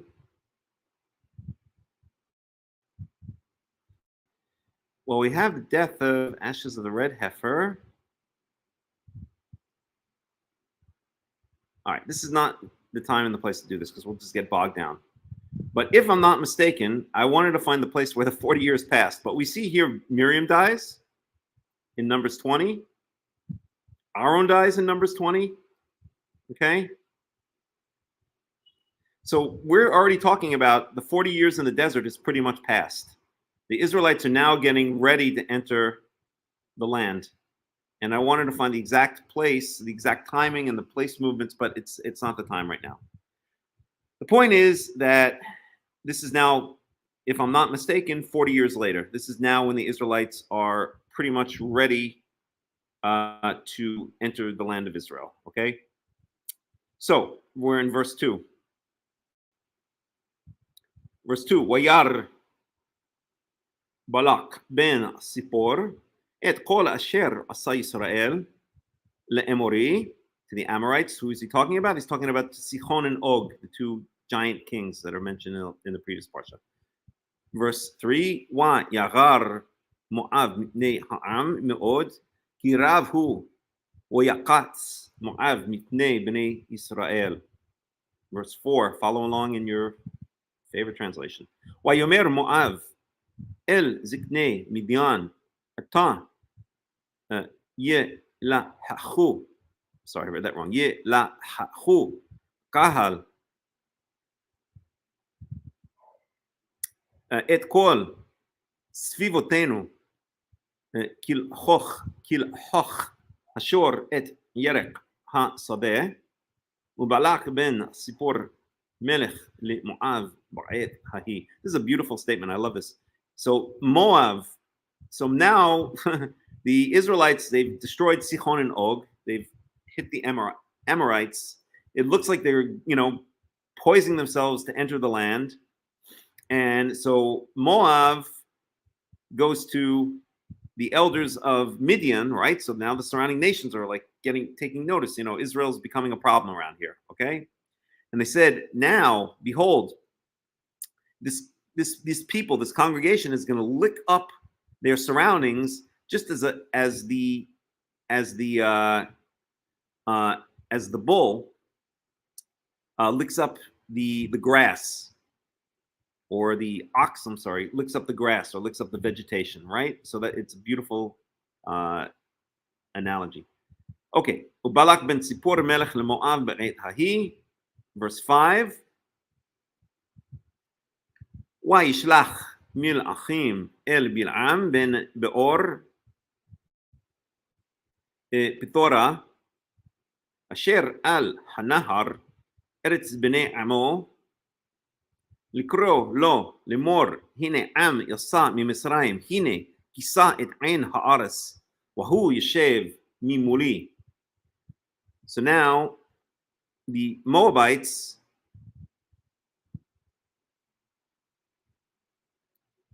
or Balak, specifically the king of Moab, sends messengers to this guy Bilam, who's living in Pethor, some place named Pethor.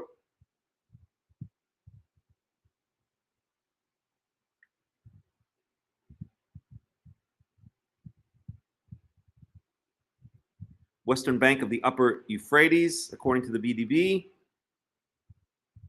And it says, Asher al Hanahar. It says Pethor is on the river. And whenever it says Hanahar or Hanahar Agadol, it always means the Euphrates River. That was the river. Okay? Eretz Bnei Amo. Nikro lo lemor hine am yatzame. Okay, let's read this. Kisat ein haaretz vehu yeshev mimuli. So Moab, Balak, the king of Moab, is worried about Israel and sends a message to Pethor, to Balak to Bil'am in Pethor, who's living somewhere on the Euphrates River, and says, hey, we have a problem here. Houston, we have a problem. ואתה לך נא ערה לי את העם הזה, כי עצום הוא ממני, אולי אוכל נקה בו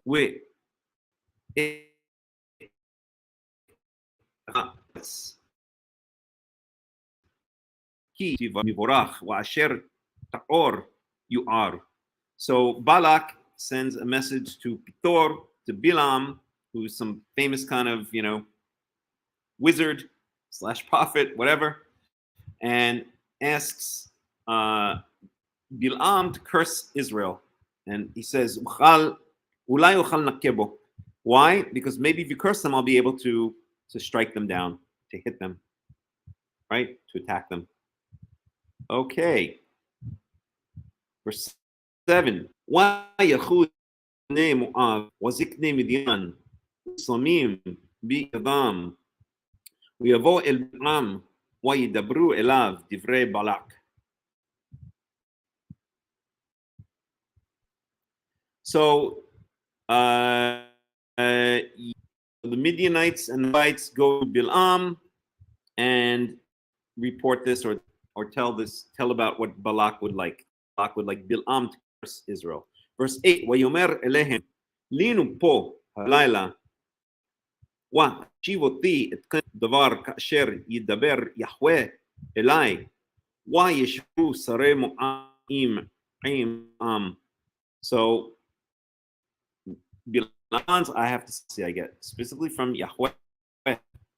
Amazing because Bilam is actually a prophet of Yahweh. Kind of a false prophet. He's not even a false prophet. He really tells the truth, as we shall see. a foreign prophet of Yahweh, believe it or not. Okay. Avo el Bilam wayu ha'anashim ha'ele. So now there's the Bilam.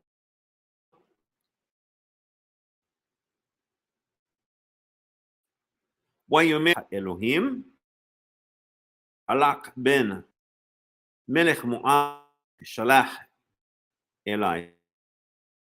Okay, so now be God. Verse 11.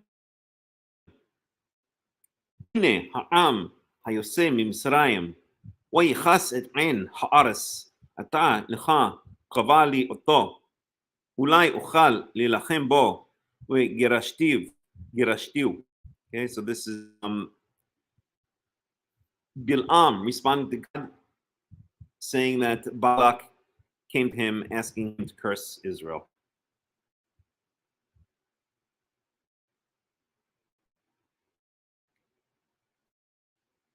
For a second, my mission.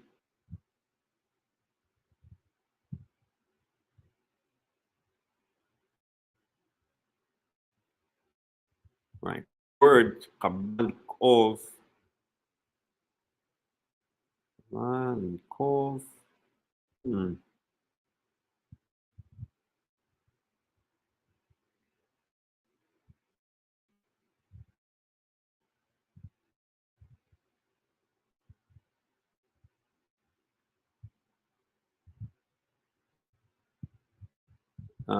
I'm just looking something up for myself. Oh.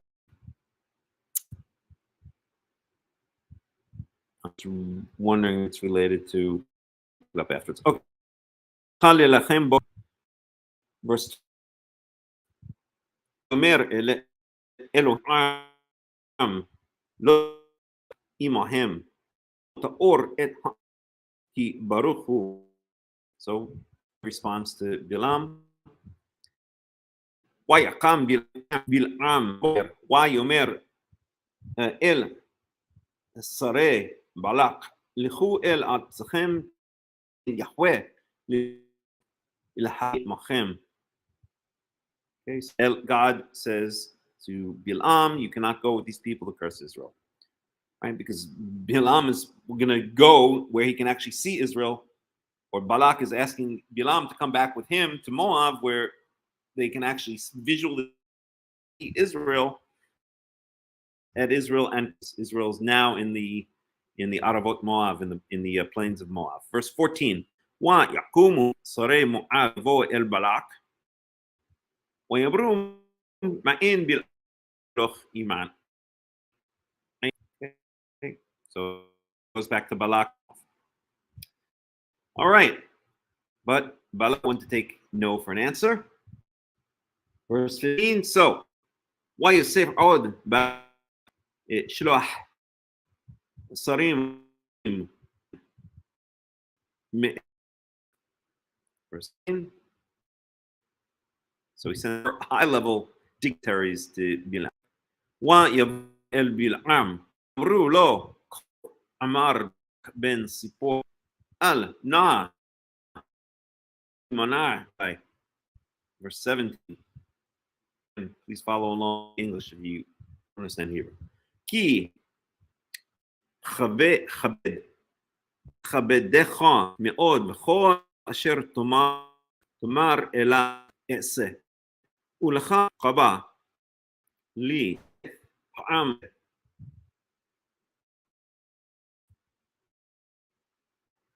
So they're trying to convince Balak is trying to convince Bilam to come back to him and curse Israel.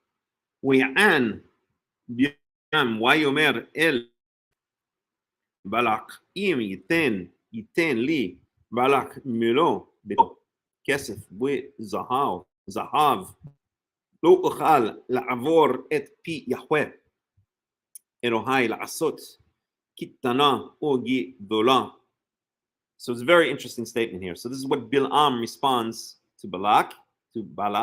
He says, so Ya'an Bilam, so Bilam answered, Wayomer el Avde Balak, and he said to the servants of Balak, Im yitene Balak, malo v'to kesef v'zahav.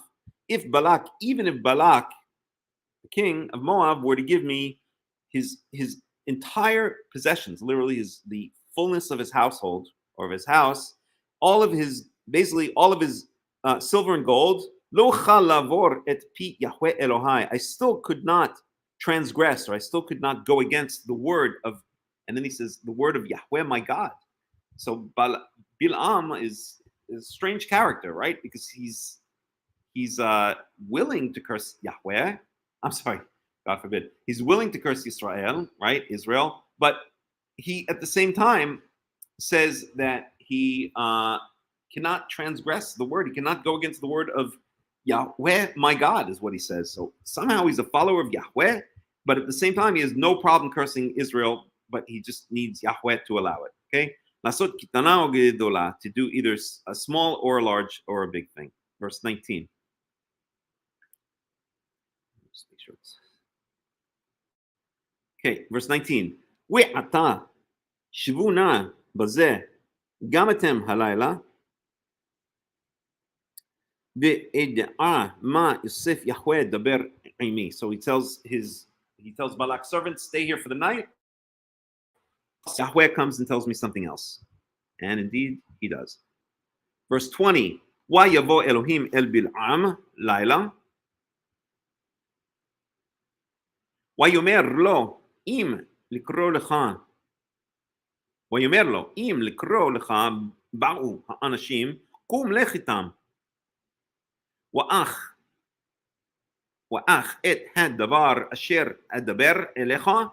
So God says, all right, these people want you to, I'm paraphrasing, these people want you to go with them, but you can only say what I tell you to say, right? This is like the classic setup, right? This is like the classic, how can we say, what do they call it? Where the audience knows something that the characters in the play don't know, right? We know that Bilam is allowed now to go back to Moab, but he's really only allowed to say, he's only allowed to say what Yahweh tells him to say.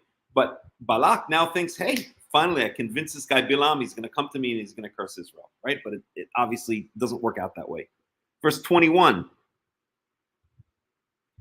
ويقام بلعام ببوكر ويحبش את בנו וילך עם שרי מואב. So Bilam goes back to Balak. Verse 22. ויחר אף אלוהים כי הולך הוא. So this is kind of strange, right? Let me just go back for a second.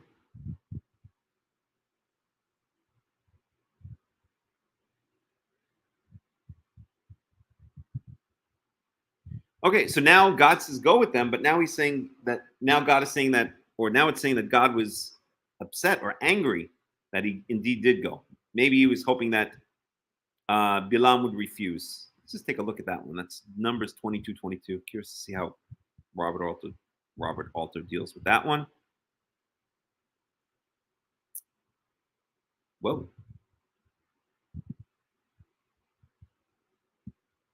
Oh, that's lovely.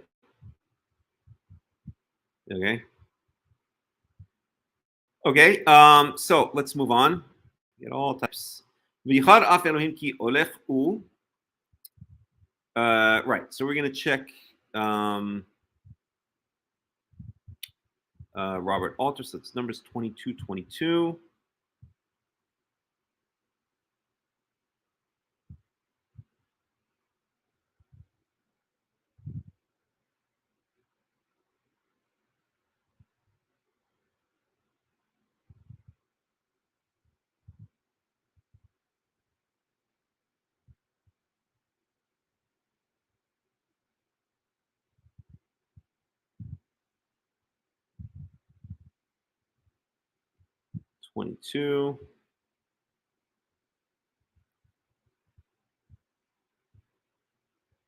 Oops. So 12:36.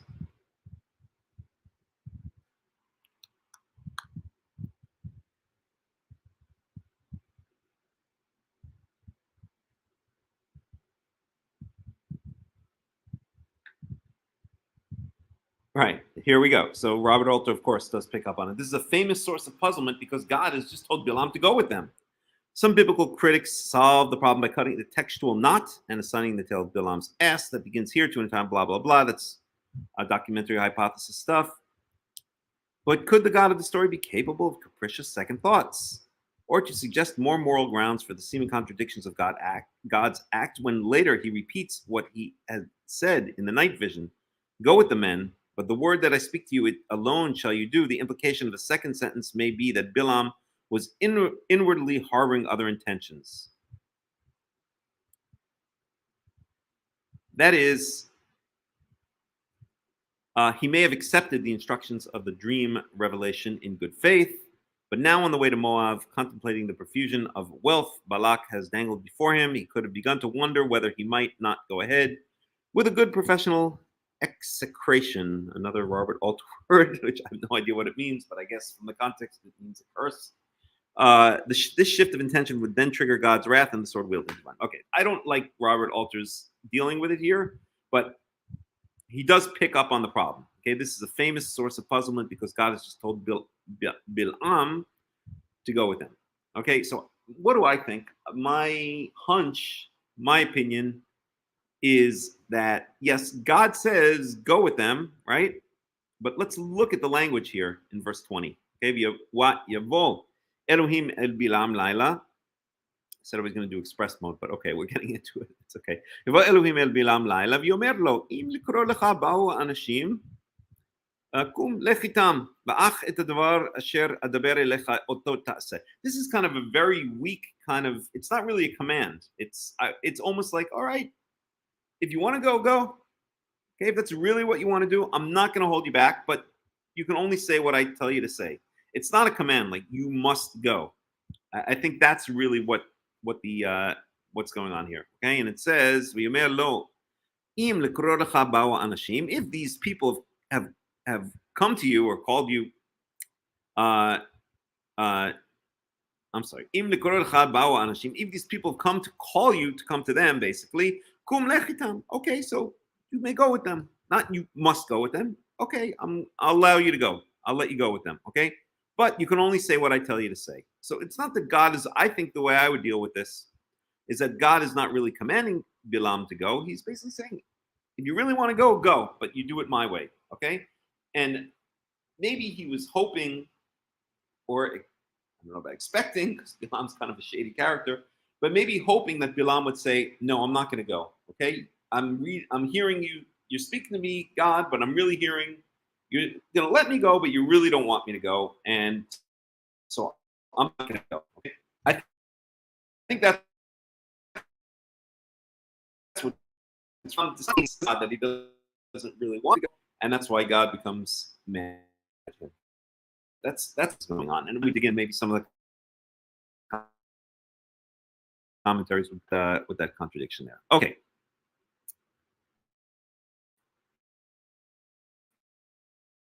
Verse 23, animal that was a snake. Now we've got a donkey. Which one's more believable? Verse 23, what? Tere ha-aton et malach Yahweh nisav baderech harbo shirufa biado. What? Te ha-aton min haderech watelech bi-sadeh. So the donkey, and I should add this to my list of words if I don't already have. List of animal words. Let's do that right now.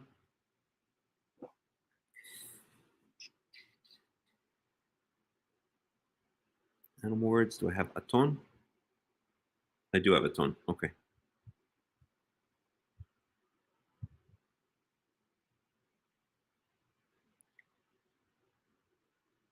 Okay. So according to this, it's actually, here's aton. And it's actually a female donkey. Right? Sometimes translated as she-ass. Okay, so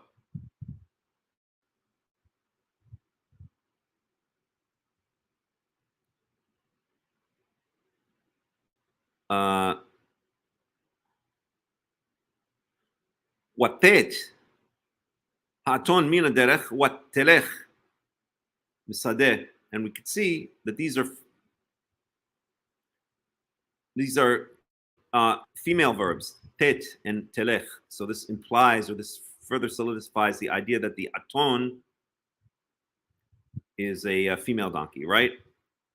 It's not yet and wa yelech, it's tet and wa telech.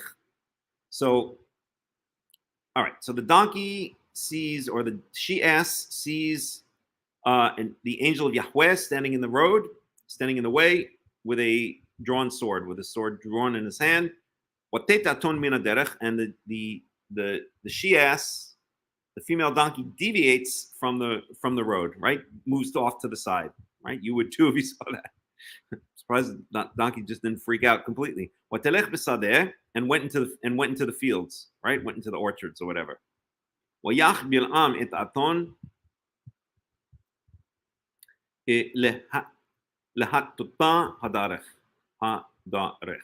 So then Bilam whacks the donkey, right, with a stick, I guess, right?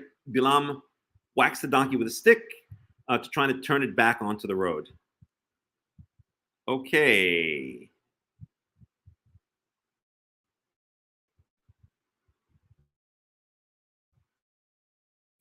Yahweh بمشقول حكي رميم قدر ميزة وقدر ميزة.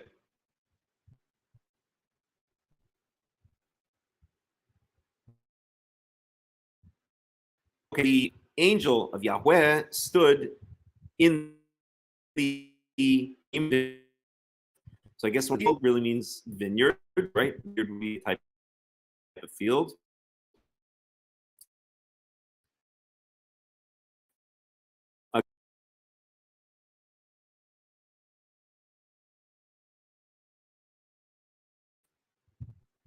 It's not a very common word. And in fact, it only appears there.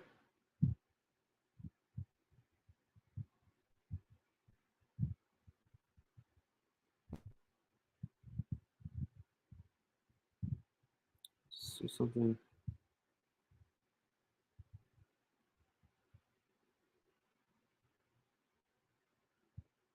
Okay. Huh. All right. Mizeh gader mizeh. All righty.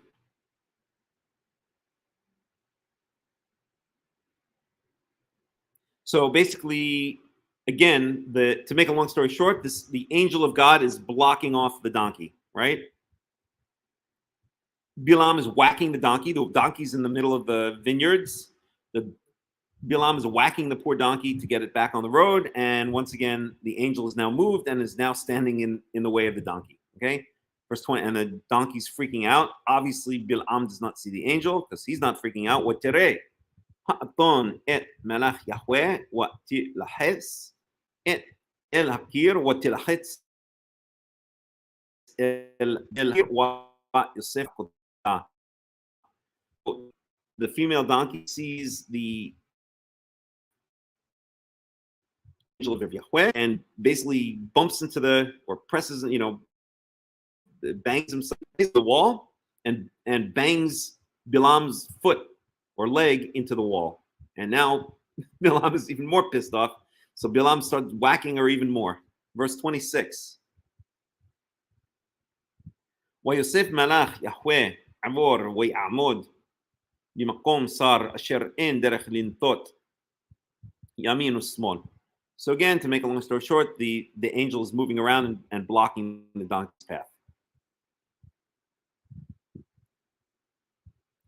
Verse 27, وترى هأطون إت ملاك يهوه وترباس تاخد بالعام ويخر أف بالعام ويأخ إت أطون بمقال. So before I guess he was whacking the donkey, the she-ass, with his foot, and now he starts whacking her with a stick. Because why? The donkey has lied down. Lirbots means for an animal to kneel down in the grass, right? But to lie, not to lie down, but to what's the word? To heel, I guess would be the word, right? To to go on all fours, to kneel down. Okay, so now Bilam is even more upset and starts whacking the female donkey, the she-ass, with his stick. Verse 28. ויפתח יחווה את פי האתון ותאמר לבלעם מה עשיתי לך כי הכיתני זה שלוש רגלים. So Yahweh opens the mouth. It says literally Yahweh opens the mouth of the donkey, of the she-ass, and she says to Bilam, she starts talking to Bilam, what have I done to you that you've hit me 3 times now? It's interesting that it says Shalosh Regalim. Shalosh Regalim is also the words used for the 3 holidays that Israel have to go up to what later became Jerusalem, to basically to be with Yahweh and the rest of Israel, and that would be Passover, Shavuot, and Sukkot. Verse 29. ויאמר בלעם לאתון כי התעללת בי לו יש חרב בידי כי אתה הרגתיך. And Bilam said, and I'm sorry, I'm reading a little bit slow. I'm trying to get, as I've said for many weeks or months now, I'm trying to get down the as best I can I don't know if I can call it a biblical accent, but a Tiberian Hebrew accent. So sometimes a little bit slow going. Okay, if I would just read my regular Israeli accent, which I don't want to do, then it would be much faster. Omer Bilam laton ki talati bi lo yesh chereb biyadi ki ata haragticha. Okay, so at any rate, so Bilam says, because you're pissing me off, you're getting me upset. Let's see how they translate it here. You abused me. And if I had a sword in my hand, I would kill you right now. I would have already killed you. So that's not a nice way to talk to your donkey, right? Verse 30, ותאמר האתון אל בלעם, הלא אנוכי אתונך, אשר רכבת עלי עוד. And the donkey responds, the female, Bilam, am I not your donkey who you've ridden upon since you were a little boy? Basically, as long as you've lived until this very day.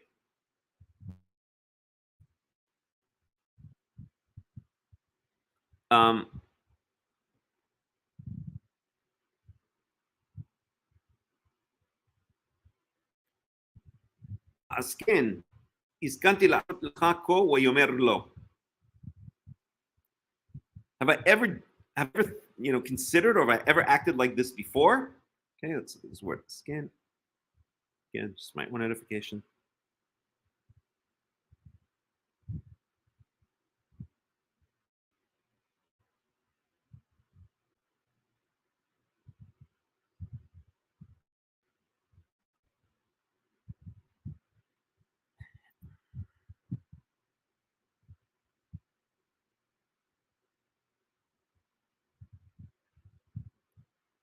Exhibit use, habit. Shown the habit of doing. Okay. So the donkey says, "About have you ever seen me act like this before?" And Bilam answers, "No." Okay. Verse 31. ויגל יחווה את בלעם וירא את יחווה עשה בדרך מידו לאפהו. So יגל יחווה את עיני בלעם,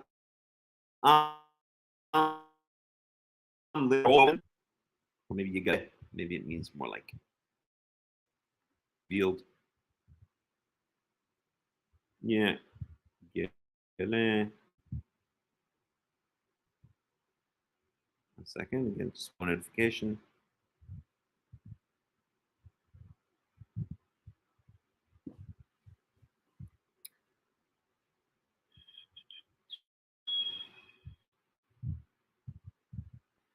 I'm going to guess ultimately it's related to, yeah, so it is Yigale, which means to reveal. But I'm going to guess relates ultimately to the underlying root Gal, Gimel Lamed, which means to roll. So you rolled open the eyes, or Yahweh rolled open the eyes of Bilam, I'll translate it as, Yaret Malach Yahweh Nitzav B'derech V'charbo Shrufa B'yado V'yikod Yishtachu L'apau. So God opens the eyes or reveals this angel of God to Bilam with the sword drawn in its hand, and Bilam bows down and prostrates himself. L'apau. Literally, he kowtows. He puts his nose to the ground.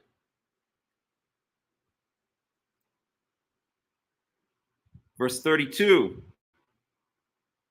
ויאמר אליו מלאך יהוה על מה הכית את אדונך זה שלוש רגלים הנה אנוכי יצאתי לשטן כי יראת הדרך לנגדי. All right, so ויאמר אליו מלאך יהוה, so Yahweh now says, so now Bilam sees the angel finally, understands what's going on or gets the idea. And the angel says to him, why have you hit your donkey these three times?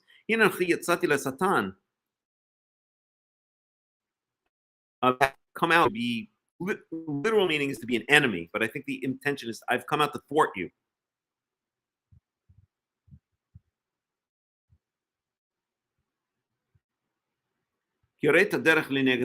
Okay, well, that's kind of a tough one to translate. Let's get a Robert Alter on that one. So that's 2232.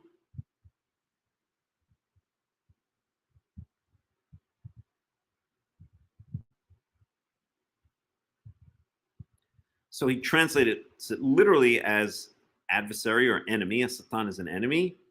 The road plunged before me. So the angel's basically the angel's saying that he's trying to thwart. He came out to try to thwart Bilam from fulfilling this mission, right? Let's just look at this for 1 second.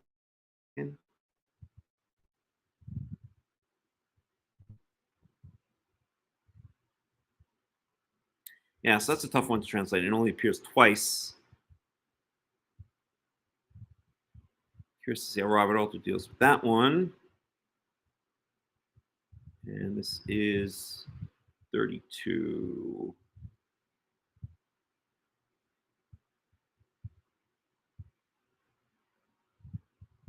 Yeah.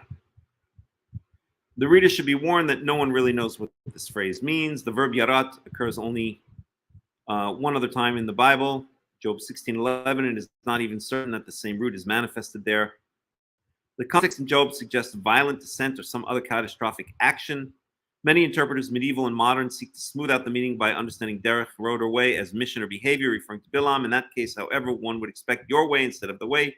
Seems best for the translation to reproduce the enigma of the Hebrew. So basically, Robert Alter is saying nobody really knows what that means, and indeed, it's not a known verb. Okay.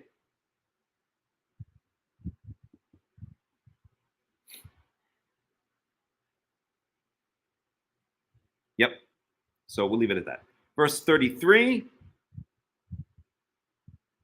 Watir'ani.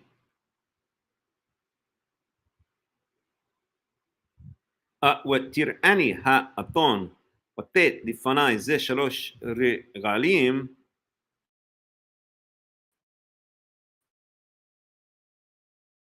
אולי אותך הרגתי ואותה החייתי. Okay, and ותראני האתון ותת לפני זה שלוש רגלים. An angel explains that the donkey was able to see me and therefore deviated from before me those 3 times. Okay.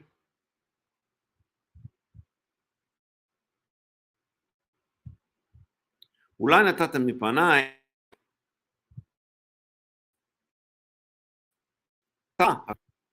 So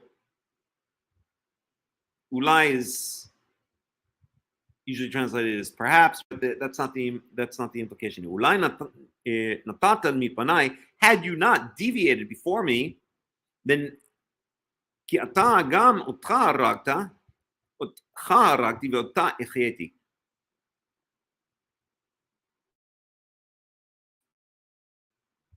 Have you not deviated before her, then maybe right now I'd kill you and keep her alive. Okay, so in other words, the donkey was trying to protect you. You hit your donkey 3 times, the third time with a stick, because it was getting out of the way. It was getting out of my way. It saw me and was getting out of my way. And if it had not been for that donkey who you hit, saving your butt by getting you out of my way, I would have killed you and kept her alive. That's what the angel responds. I love it. Beautiful. Okay.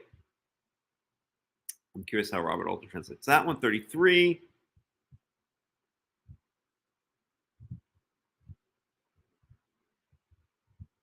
And the ass saw me and swerved away from me these 3 times. Had she not swerved away from me, by now it is you I would have killed, while her I would have let live. I love it. And I'm curious to see what his comment is. The divine messenger, sword in hand, addressing the swordless Balaam, bounces back to him the very words he used against the ass. Exactly. Right? The messenger's words are a virtual citation of the word Abraham says about himself in Sarai. They will kill me while they will let live. Oh, interesting. This transportation of the predicament of the patriarch and the matriarch to the pagan prophet and his ass is still another bold gesture of comic incongruity in the shaping of the story. Okay, maybe. All right. Verse 34. ويومر بالعام الملach Yahweh خطاتي כי לא ידעתי כי אתה ניסב לקראתי בדרך ואתה אם רע בעיניך אשובה לי. So Bilam says now to the angel of Yahweh, I've sinned because I did not know that you were standing in front of me in the way, on the road. And now, if it is not good in your eyes, if it is bad in your eyes, then I'll turn myself back. I'll go back home. Okay?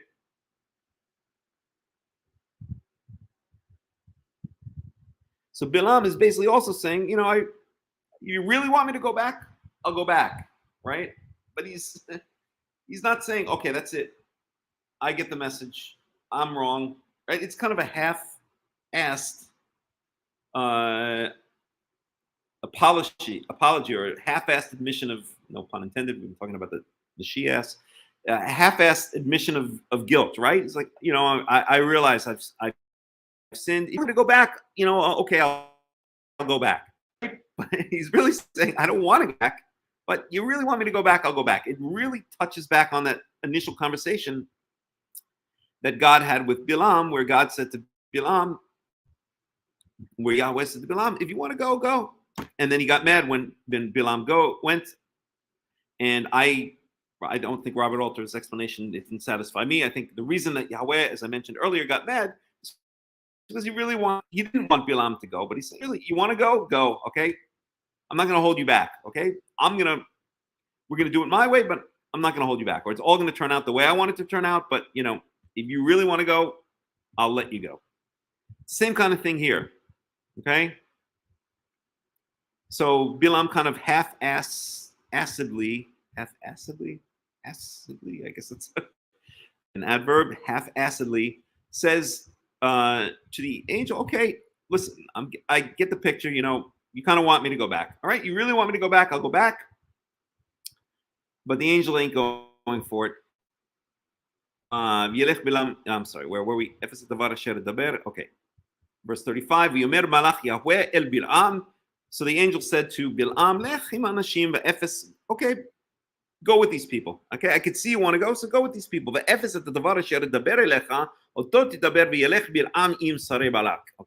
but, and he's reminding him what God originally said, nonetheless, that which I say to you, you shall speak. And so Bilam continued on. Bilam went with these messengers of Balak, or these ministers of Balak. Okay. Verse 36. Any questions, any comments so far? Anybody?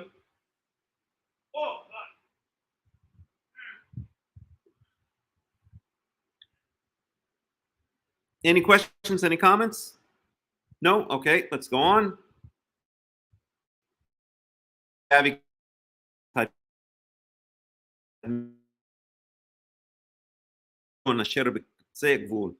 So Balak heard that Bilam had come, or found out that it was heard, understood, heard that Bilam had come and went out towards him. So Balak is happy as a clam now, right? Finally, he thinks Bilam has come. He doesn't really know what's going on behind the scenes. That Bilam is only allowed to say that what Yahweh is going to tell him to say. That Yahweh didn't really want him to come, but kind of gave in.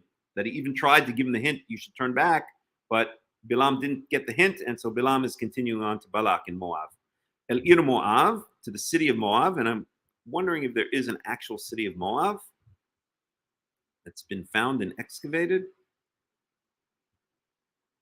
The town of Moab, which is at the edge of the territory.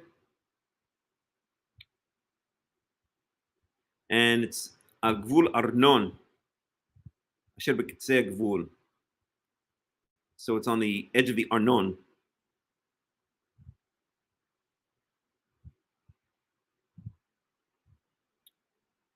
I wonder why it doesn't say just at the edge of the territory.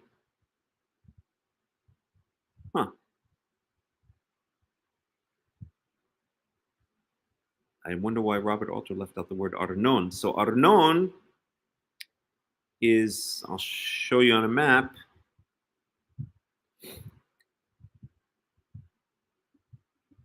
So if we look at a map of Israel,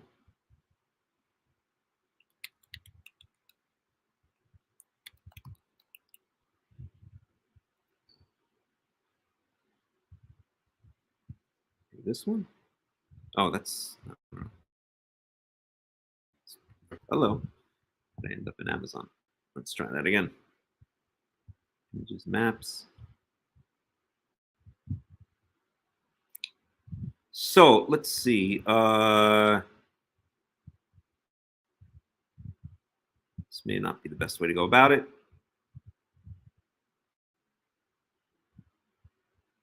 So I think it's the Zarka River.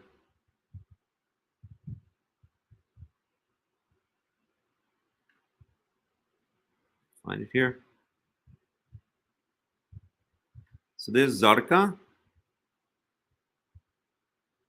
Let's see, layers. So if I'm not mistaken, it's the Zarka River. Let's see here. Zarka. Let's see. Let's do it this way. River.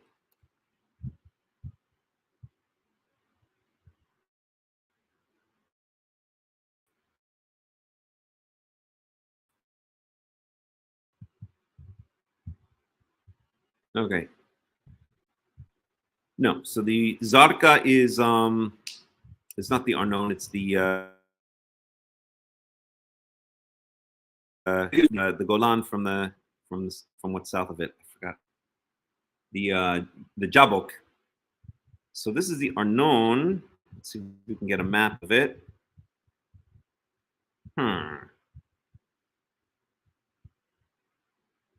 Maybe we do it this way. Okay.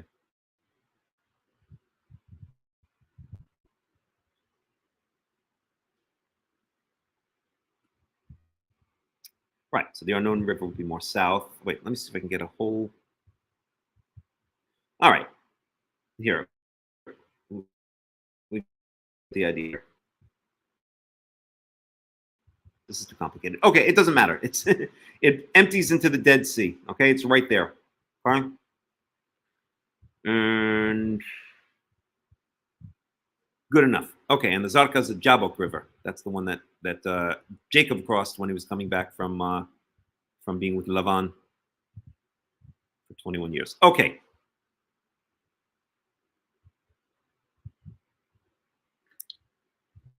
So, Gvul Arnon Shebekitze Gvul, verse 37. ויאמר בלק אל בלעם, הלא שלחתי אליך לקרוא לך, לא הלכת אליי, האומנם לא אוכל כבדך? So Balak now, so Bilam and Balak finally meet. Bilam has come back to Balak, and Balak says to Bilam, "Halo shalachti elecha likro lach lama." Haven't I already called for you a number of times? I'm paraphrasing. Lama lo halachta elai. Why didn't you come to me? Ha'umnam lo uchal kabdecha. Did you think that I couldn't give you enough honor or maybe enough money? I think is the implication there. So that's verse 37. Is it true that I cannot honor you? And I think it's really referring to, it's like a euphemism for money, right? Although the ordinary logic of the English to come halach throughout because it's manifestly thematic key. Okay. All right. Let's close this off. Verse 38. ויאמר בלעם אל בלק, הנה באתי אליך, אתה היכול אוכל לדבר מאומה אלוהים בפי, אותו אדבר. So now Bilam informs Balak that yes, he's come, but I'll translate it a bit more word for word. ויאמר בלעם אל בלק, so Bilam, הנה בך, look, now I'm here, הנה באתי אליך, אתה, הנה באתי אתה, יכול אוכל לדבר מאומה, I'm sorry, הנה באתי אליך, אתה יכול אוכל לדבר מאומה, and now, is there any way I could say anything, as even a single word, or a single peep out of my mouth? Only that which God puts into my mouth, that is what I can say. That is what I can speak. Verse 39. וילך בלעם עם בלק ויבוא קריית חוצות. And so Bilam went with Balak and went to Kiryat Chutzot, wherever that is. I'm not going to look it up right now. ויזבח בקר וצאן וישלח לבלעם ולשרים אשר איתו. So Balak sacrificed a bakar, one of the herd, is a bakar,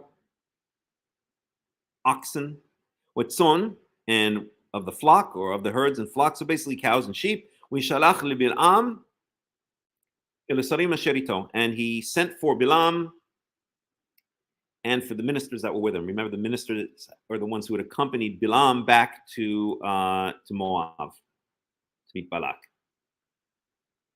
Verse 41, ויהי בבוקר ויקח בלק את בלעם ויעלהו בת בעל וירא משם קצה העם.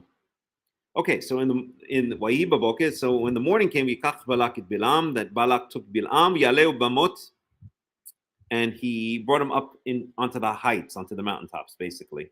Okay.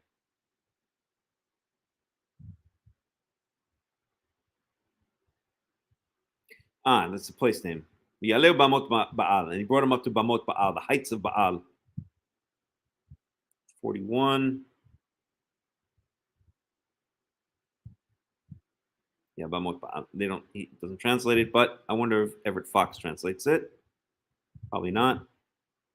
And again, that's numbers 22. 65.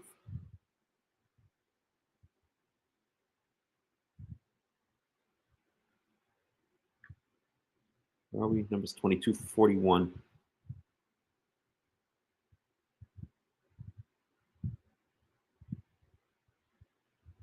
Yeah, so he does translate to the heights of Baal. Baal Heights. You've all heard of, I don't know, Beverly Hills. This is Baal Hills. Baal Hills. Okay. We are Misham Katse'am. And he was able to see from there the edge of the people. Which people? Of Israel, right? That was the whole point, right? Why didn't Balak just say to Bilam, right? Bilam was sitting on the Euphrates River in Thor. And so why didn't Balak just send messengers and say, hey, can you curse Israel for me? No, the whole idea was that Balak wanted to bring Bilam to Moab so that Bilam could see the people of Israel and therefore be able to curse them. He needed Bilam to be able to see the people that he was going to curse, namely Israel. Okay.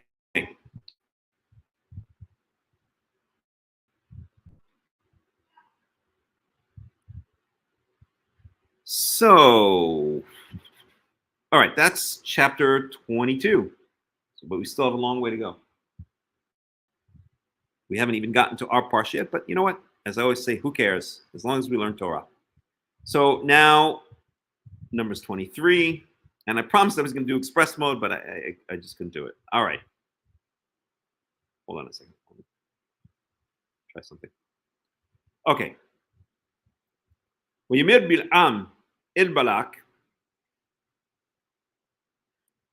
בנה לי בזה מזבחות והכן לי בזה שבעה אלים. So Balaam says to Balak, build for me 7 sacrificial altars,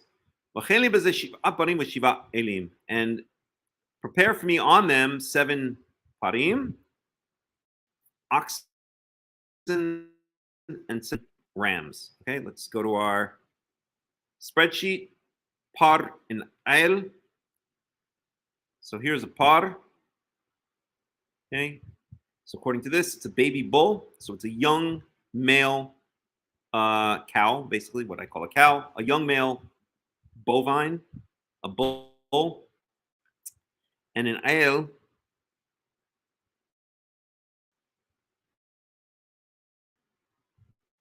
Elim is a deer. So it's any male deer, okay? One second. I guess no, my mistake. Ayal is a deer, and Ayal is a ram. So we have to not be confused with the two. In fact, let me make a note here. Not to be confused with which is a deer. Let me grab it. Ki ayal.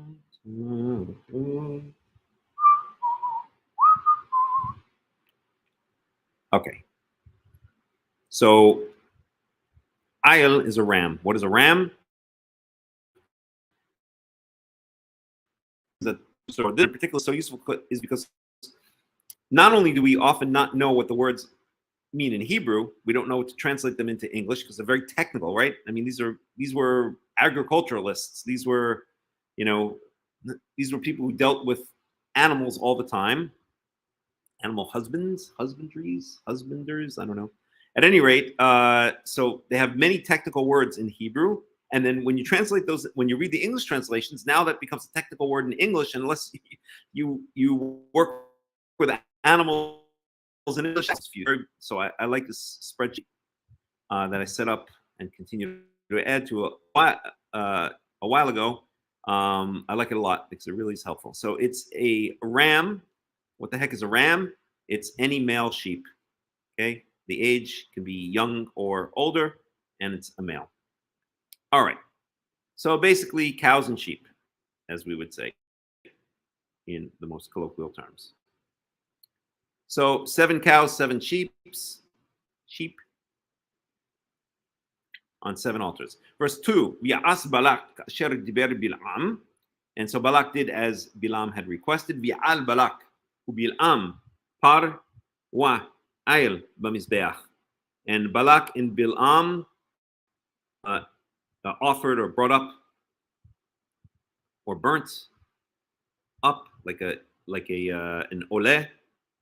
I think that really that's what it means. So literally it says raised up or brought up.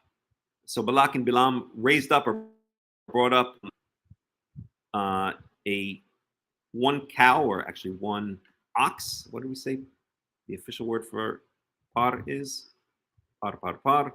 Bull. One bull and 1 ram per altar. And here it says Ya'al, which means to bring up, but I really think what it means here is it's talking about what's called an oleh, or what I like to call but a fully burnt offering. They basically sacrificed on each of these 7 altars.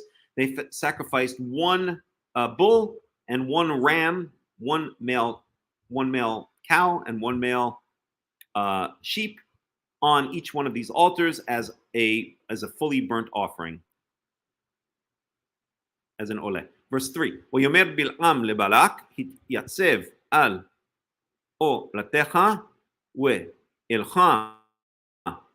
And so Bilam says to Balak, stay here with your burnt offerings. And that again solidifies that this word here, Ya'al, is referring to a fully burnt offering or an oleh. So stay here with your fully burnt offerings. We'ilcha, and I'm going to go. So Bilam is a willing participant in this, right? All this stuff about I can only say what Yahweh, my God, tells me to say.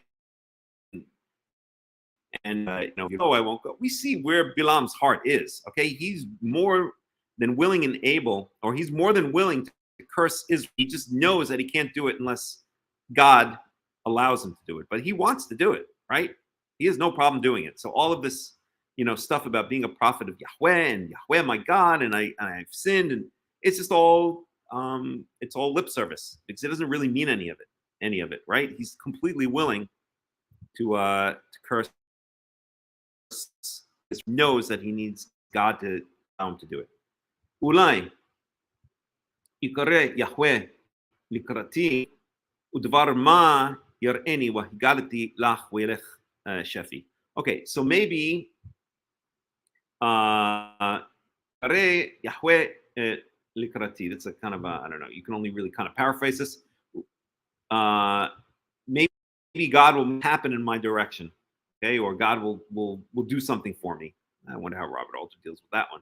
So this is 23:3. I like his translations because he has clever translations.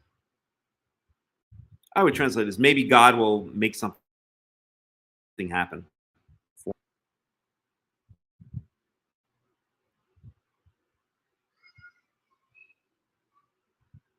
Perhaps the Lord will chance upon me, will show me something that I may tell you. Okay? אולי יקרא יקראתי ודבר מה יראני והגעתי לך וילך שפי. Okay. So Bilam is out of there. Verse 3. Shefi. In silence, they translated here. Shefi. Here they translated it to a desolate height. So again, that implies if you get all of these different translations that no one really knows what it means. Shfaim. Okay.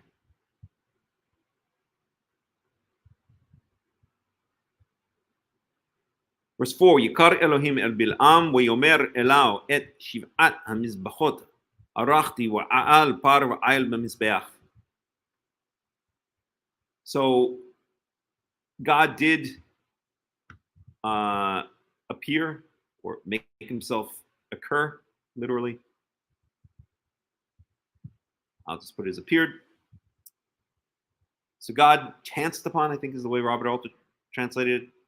I'll just say appear. God appeared to Bil'am, v'yomer elav, and he said to him, who said to who? Bil'am said to God, et shiva atam mizbachot arachti v'al par v'ayel b'mizbeach. So Bilam says to God, listen, you see, I've prepared 7 altars, and I've sacrificed, or I've arranged. How do they translate it here? Prepared, better translation. I prepared a ram. I'm sorry, and a bull and a ram on each altar, on each mizbeach. Verse 5. So Bilam is apparently very proud of what he's done, right? Okay. Verse 5. Vayasem Yahweh davar b'fi Bil'am v'yomer shuv el Balak v'chot tidaber. And so Yahweh did, or Yahweh placed, literally Yahweh placed a word in the mouth of Bil'am v'yomer, and he said, Shuva Balak v'chot tidaber. He said to Bil'am, return to Balak, and so you shall say. And what's he going to say? Yashav elav wahine nisav al aloto u v'chol sarei Moav. So he, meaning Bil'am, returned to Balak. Remember, Balak was standing there with his burnt offerings. Okay, v'hu nitzav al aloto, and he was, watching over or standing by his burnt offerings. Hu v'chol sarei Moav. He and all of the officers or the ministers of Moab. And he literally raised up his proverbs, or his proverb, Mishlei Shlomo, right? It's the same word. So he raised up his, I'll translate his proverbs, or his statement, his prophecy, how they translate it here, his oracle. Let's Robert also translate that one. His theme. I'll go with his proverbs. His proverb. I like it. We saw Mishalo, so he raised up, meaning he what would be a good English translation for that one? I don't know, doesn't work. Direct translation doesn't work into English. He decreed, or he declared his proverb, his prophecy, V'yomer, and this is what he said. This is now Bilam's first prophecy. Min Aram Yaheni Balak Melech Moav.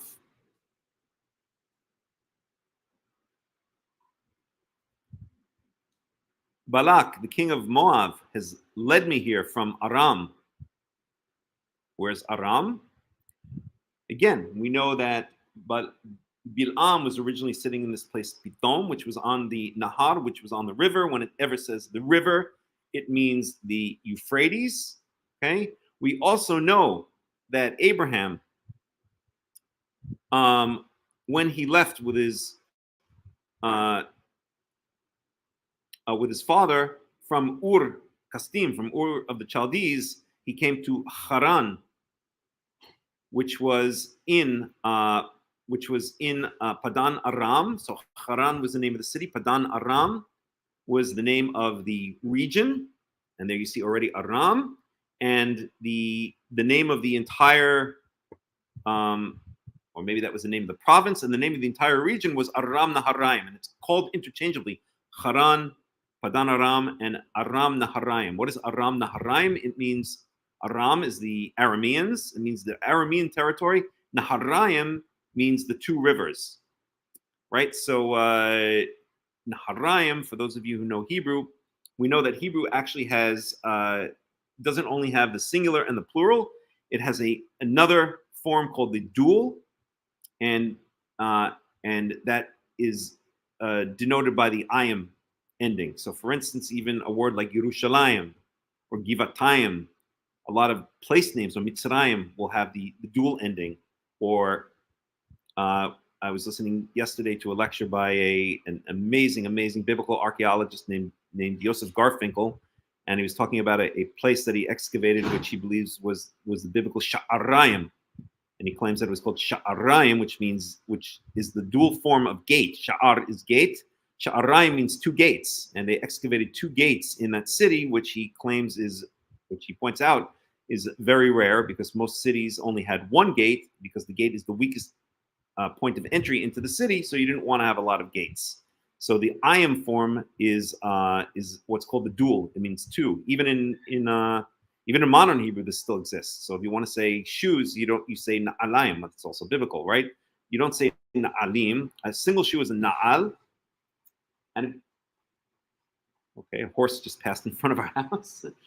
And if you want to say shoes, if you want to say a pair of shoes, you don't say na'alim. You don't say shnei na'alim. You say na'alayim.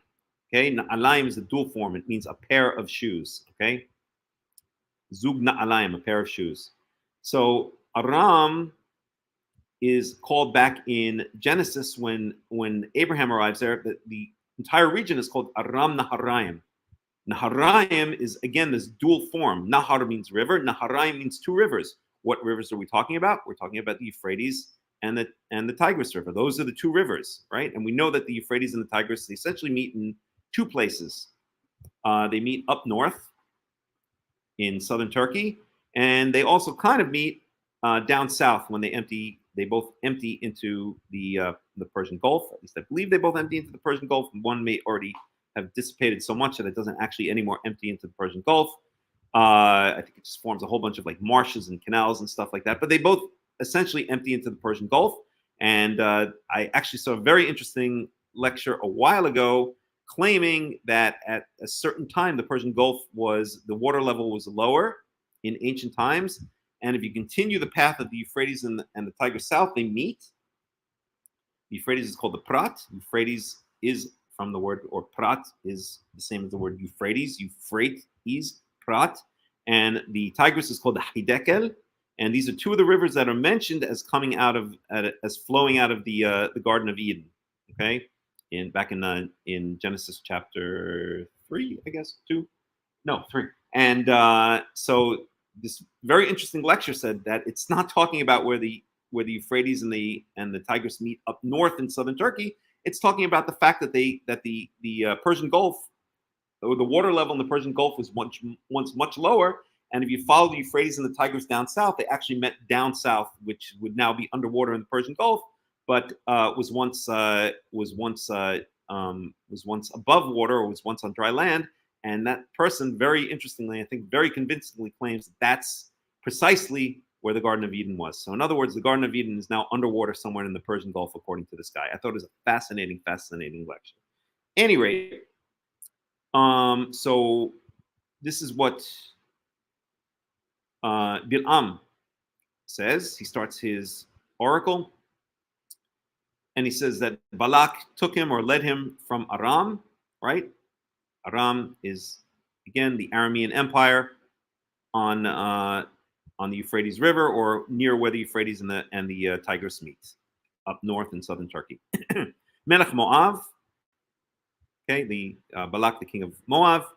Miharre Kedem Lecha Arali Yaakov. So this is very poetic. But he's saying he's saying, Miharre Kedem, from the mountains of the east. What are the mountains of the east? We know that southern Turkey is a very mountainous area, right? It makes sense because of the Euphrates. Basically, all rivers start at high elevations, right? They're all pretty much formed in high elevations up in the mountains. Follow just about, I think, probably every river.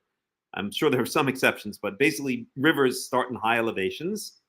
And we know that both the Euphrates and the Tigris, their sources are in the mountains of southern Turkey.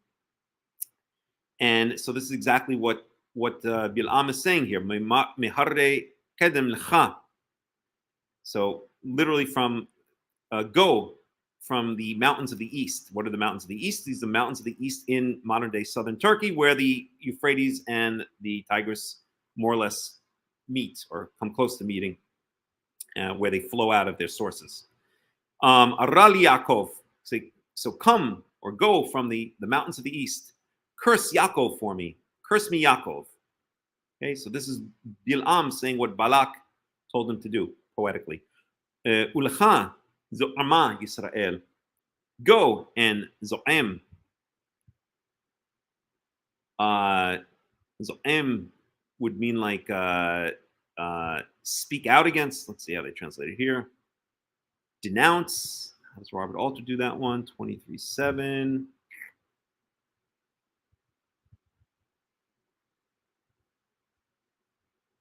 Doom Israel. That's an interesting one. Let's see his commentary on that one.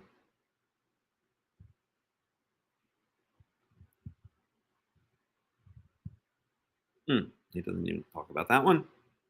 Ulecha za'amali za'ma Yisrael. Denounce, doom Israel. Okay, very poetic. And you see a lot of, in biblical poetry, you'll see a lot of parallelism. So let's find the parallelism here, okay? Min Aram yancheni. Balak Melech Moav. Miharre Kedem Lecha. Aral Yaakov. Ulecha zo'ama Israel. So, Min Aram yancheni. Miharre Kedem Lecha. Aral, it's not exactly parallelism, but it's close. Okay, let's move on. Verse 8. Ma'kov lo kavo el. Uma is am. Lo za'am Yahweh. So this is classic biblical poetic parallelism. How can I curse that which God has not cursed? Uma is am, lo za'am Yahweh. And how can I denounce that which Yahweh has not denounced? Right? So we see parallelism. What does that mean? It means you have, I think they call it, what's the specific word? Consecutive parallelism or something. I forgot the specific term. But basically, the idea is that you can break this verse down into two halves. In fact, we see here the etnach, this little wishbone-looking thingy here. That signifies the end of the first half of the verse. And from here to here is the second half of the verse. And the both halves are in perfect poetic parallelism. Okay? Ma'kov lo kaba el. Uma'izam lo za'am Yahweh. So ekov is am. El, Yahweh. Kabo, za'am. Okay? And I'll read it as word for word as I can. What can I curse that God has not cursed? And what can I denounce that Yahweh has not denounced? I'm changing the word order a little bit because you have to in English, but you get the idea. It's the two halves are in parallel with each other, and we can actually derive meanings of various words by the words that they're put in parallel with. So El is put in parallel with Yahweh. Well, we already know that one, but it does show that Bil'am is a prophet, for good or for bad, of Yahweh, right? He's receiving his messages from Yahweh. Kabo is in parallel with Za'am. So if we know that Kabo means to curse, then we can get the idea that Za'am also means some kind of cursing, which they translate as denounce, or Robert Alter translates as doom, okay? And so on. Kimerosh tzurim erenu umigavot ashurenu. Because from the head of a tzur is like a rock. Erenu, because I saw him from the top of the rocks. Migavot ashurenu.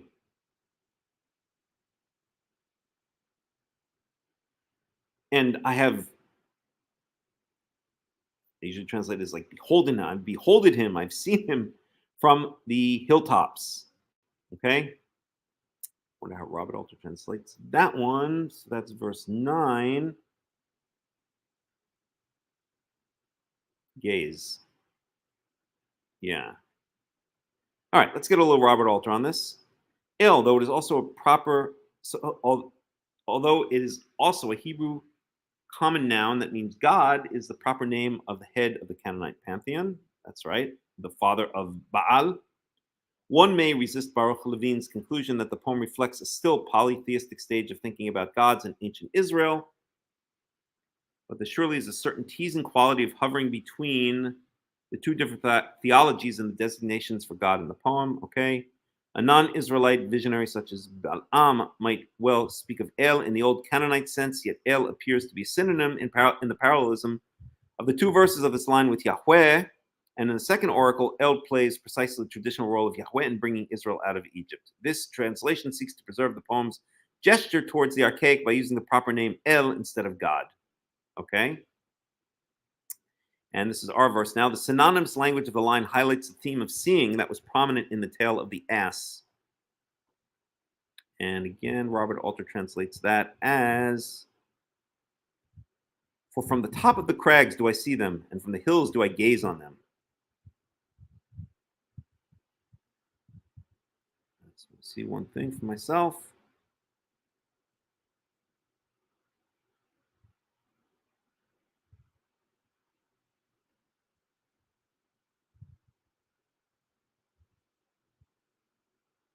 This verb appears a lot in Job.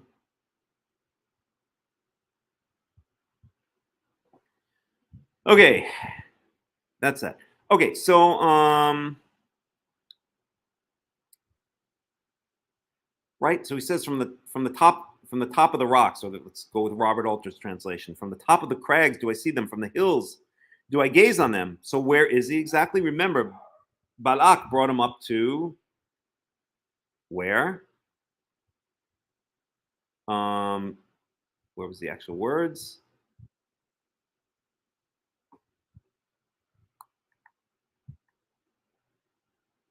second. Well, I can't find it right now, but remember, it was Givat Baal, right? No, it was Ramot Baal. What was it called again? Now I gotta find it. Previous chapter.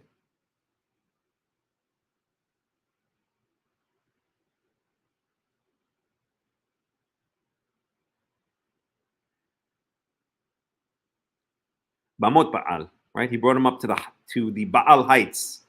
That's the name of the place, Baal Heights.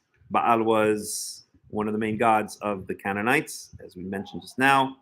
The son, quote unquote, of El, who is the head of the pantheon, and Baal, probably the most common god or the most famous god, was the son of the head god El. Okay. Hen am livadad yishkon ubagayim lo yithashav. So this is famous. This is part of Bilam's oracle on Israel. Hen am levadad yishkon. They're a nation that dwells alone. Ubogayim lo yithashav. And they are not, usually they translate this as reckoned among the other nations. Okay? They're different. To make a long story short, and I'm curious to see how Robert Alter deals with that one. Look, a people that dwells apart among the nations that is not reckoned. And commentary. No commentary. Interesting. This is probably the most famous phrase of the entire set of prophecies of oracles by Bilam. Any questions, any comments so far?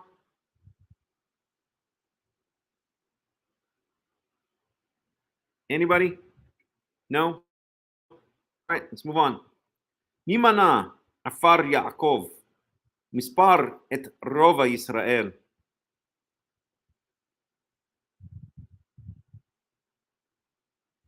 So literally, who has counted the dust of Yaakov? I'll explain what that means in a second. Mispar et rova Yisrael. And who has counted a quarter of Israel, even 1/4 of Israel. Again, since this is poetic, let's get another translation here. Who has numbered the dust of Jacob? Who counted the issue of Israel? That's an interesting translation. Yeah. That's the way it's usually translated. A quarter. Interesting. We'll get to that in a second. So let's go with a quarter of Israel. That's a tough one to translate, as we see from the commentaries there. So who is numbered the dust of Yaakov? What does that mean, the dust of Yaakov? Right? Well, let's look back at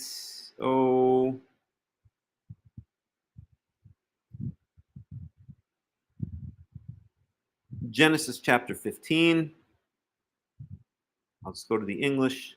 This is the Brit Ben Abitarim.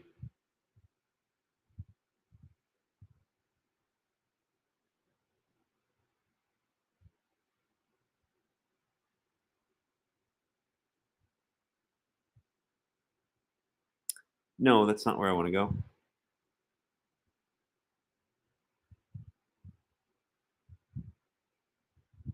One second.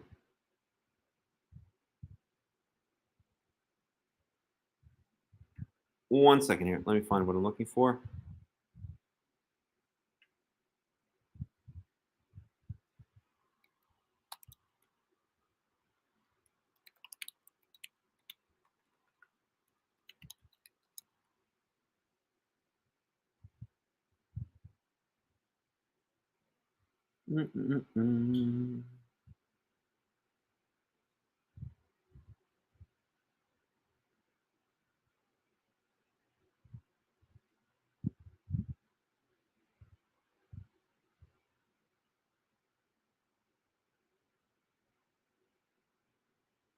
Well, okay, we can look at that one.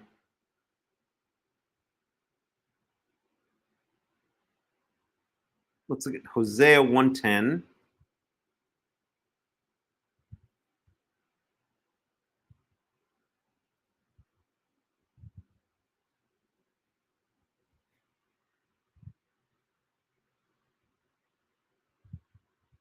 Where'd you go, Hosea?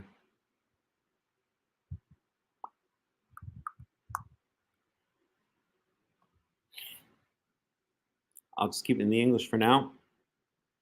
Well, no, we'll do it in the Hebrew. وَحَيَا مِسْبَارْ بَنِي إِسْرَائِيل كَخُولَ أَيَّام. So this is a prophecy of the end times when Israel will be ingathered, right? And the number of the children of Israel shall be like the sand on the sea shore, which cannot be measured, and cannot be counted. And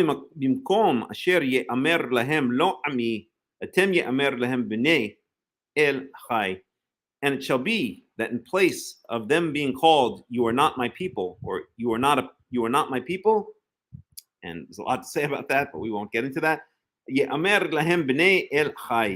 will be said about them, you are the children of the living God. Okay, so the point here is that, and there are a number of verses like this, but I'll just choose Hosea 1:10. Okay, that Israel is going to be, the number of the children of Israel is going to be like the sand on the seashore. Okay, and that's the idea here. Mimana afar Yaakov. Okay, who can count the dust of Yaakov? In other words, there's so many of them.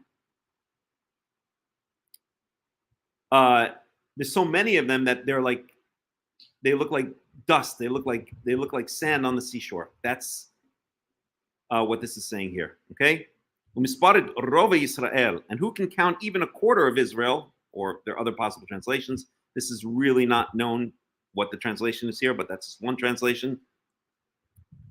Tamot nafshi mot yisharim ut'i achriti kamohu. May my death be like the death, or be the death of the righteous people, of the straight people, of the straightforward people, right? The people who follow straight and narrow. Meaning he's talking about Israel.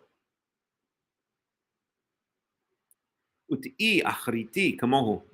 And may my end be like his. In other words, Bilam is looking at this nation, Israel. Balak wants Bilam to curse Israel. Bilam is now saying only what Yahweh. Bilam is more than happy to curse Israel, but these are the words that Yahweh is put into the mouths of Bilam. Okay. On the other hand, this seems, if I may add, this seems to be Bilam's own comment, right? I don't think God could, I guess you could argue God could tell Bilam to say this, but this seems to be Bilam's own comment, right? Let my soul die, or let me die the death of righteous people, of the righteous, and may my end be like them, like him literally, but them meaning the people of Israel, okay? So basically, Bilam is saying, I wish I were like them, in a nutshell.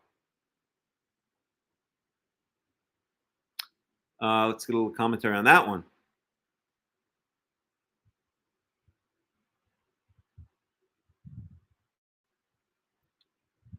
Shabbat Shalom, Itan Avior.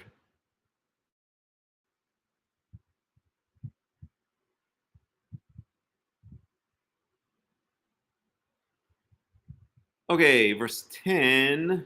So this is what Robert Alter says.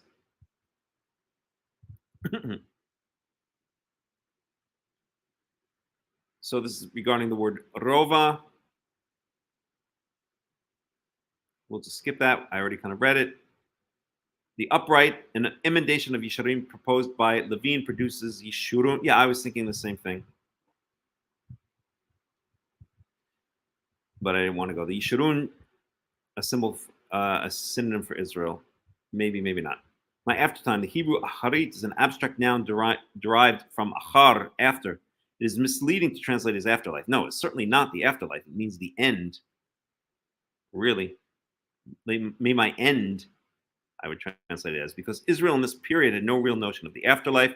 What Balaam appears to be saying is that when he dies, and he mentioned in the first verse here, he would like the name that lives after him to be as unassailable as that of the people of Israel. This view of life and death is closer to Homer than to later Judaism and Christianity. I don't think that's what it's saying there at all. I think it's saying Uti achriti, kamohu. Even though it says literally that which comes after me, it means my end, is the way I would translate it. Like acharit yamim, the end of days. So I disagree with Robert Alter on that one, but no big deal. No big deal. Okay, let's move on.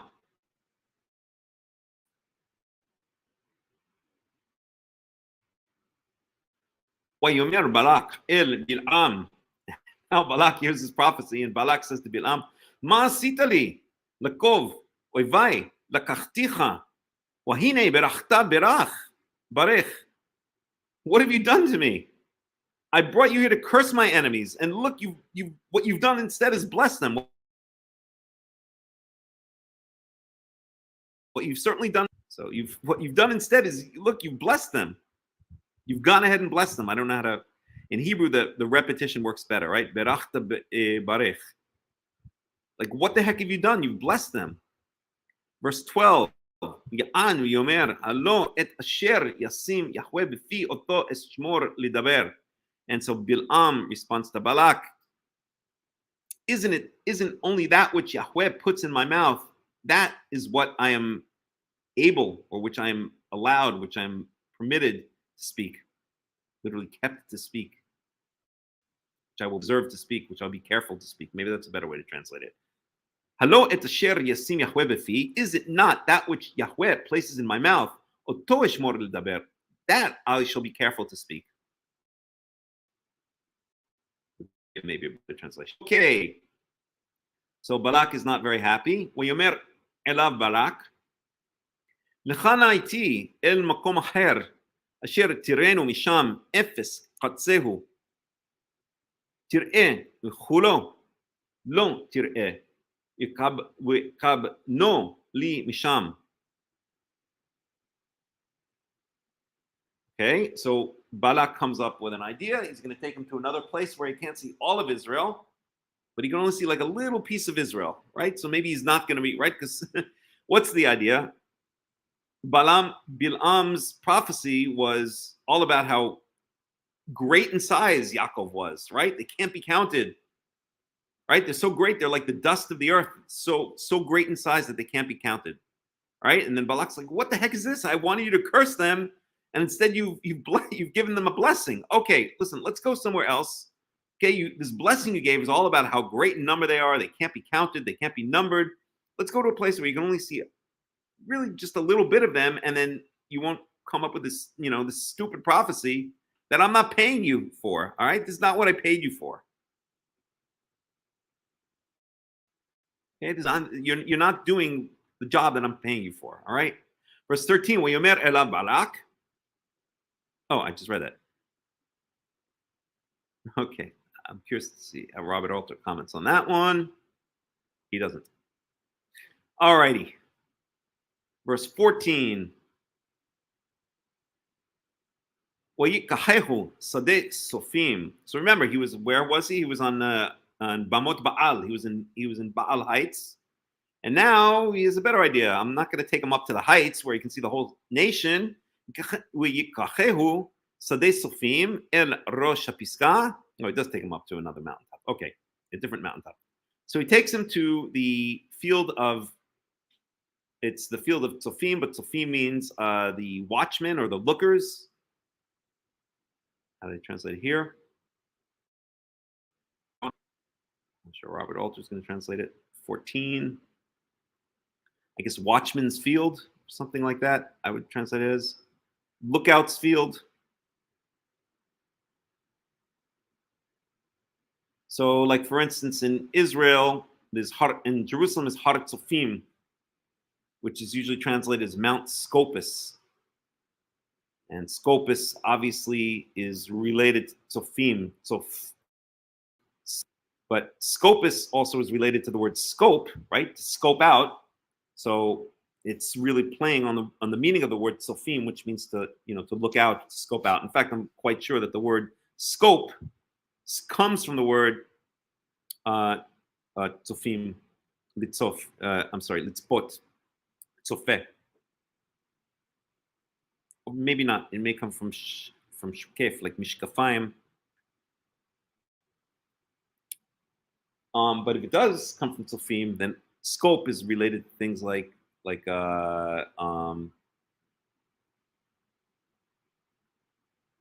no, I have to check it out more before I say something I'm not sure about. Okay, let's go move on.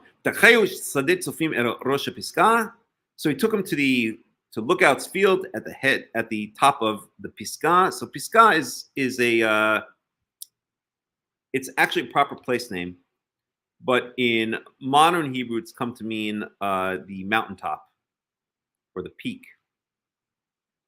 But I'm quite sure it's a proper place name. There's also a place near Jerusalem called Pisgah. I'm going to guess Robert Alter translates it as a place name. Pisgah, yeah, on the top of Pisgah. Yeven Shiv'ah Mizbachot, Ya'al Par V'ayl Ba Mizbeach. So once again, he builds 7 altars and he sacrifices, or he brings fully burnt offerings of a bull and a ram on each of these altars. So we get, again, the 7 altars with each with 2 burnt offerings. Okay. Excuse me for 1 second. I'm just going to take a break for 1 second. I have to check something. I'll be right back. I'm not going to put on any music or anything like that.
All right, sorry about that. I just had to take care of something briefly. We're going to go for about another 20 minutes, and then I'm going to stop. Okay, so where were we?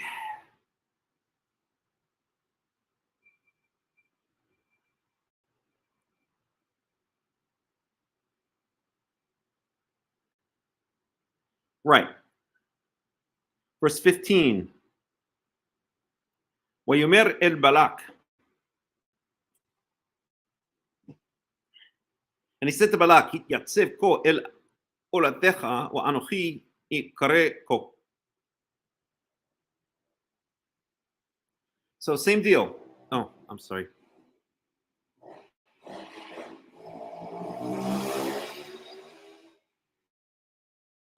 Right, last time. So Bilam says to Balak, stay here with the burnt offerings, and I'm going to go somewhere and see if God will, talk to me.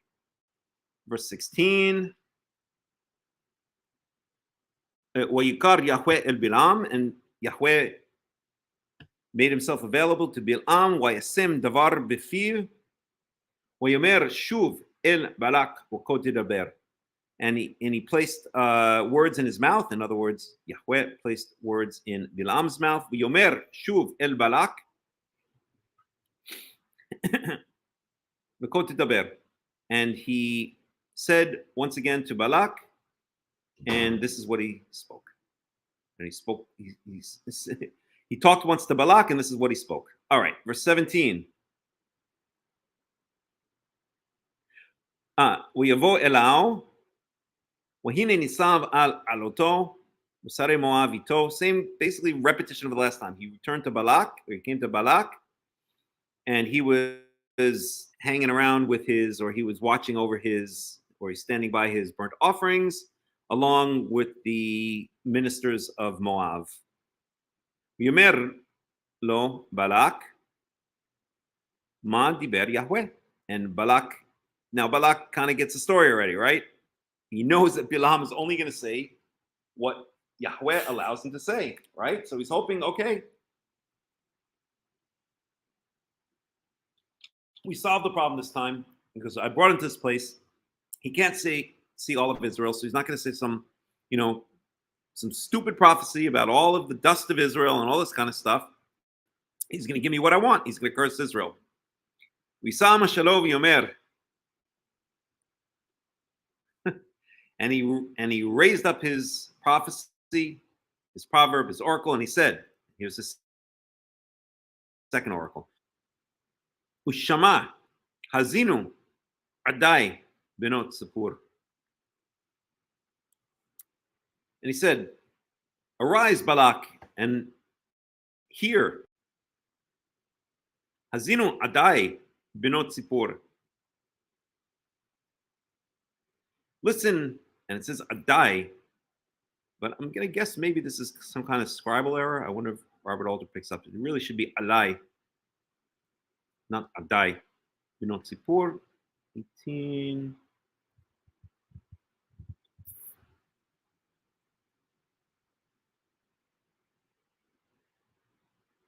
Doesn't mention it. I'm not sure why it says Adai.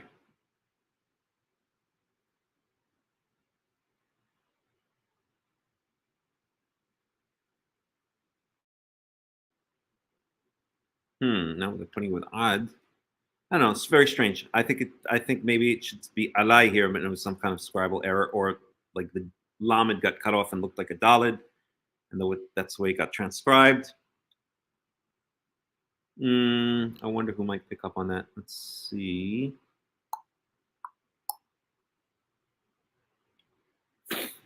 We won't get into it now. It'll just take too long. All right. And just very briefly, let's see if any of the commentaries pick up on it. 18, so that's Numbers 23, 18.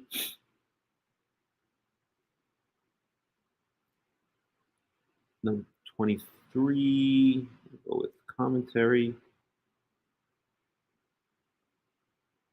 23, 18. There's a whole bunch of different commentaries.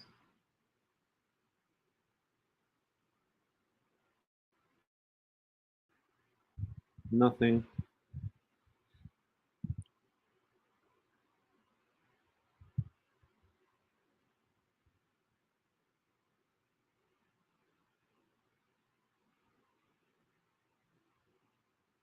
No, nothing. Okay, I don't know. I'll have to look at it another time. Okay, so, and again, we have that parallelism. Kum Balak Shama Hazinu alai benot Sipor. So rise up, Balak, and listen.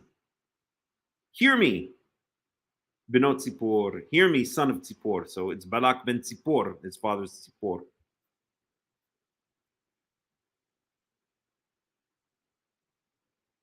And he's only mentioned.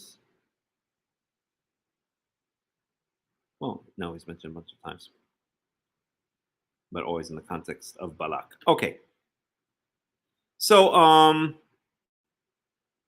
and again, that's classic. That's parallelism is here. Kum Balak Shma Hazino Adai Benot Sipur.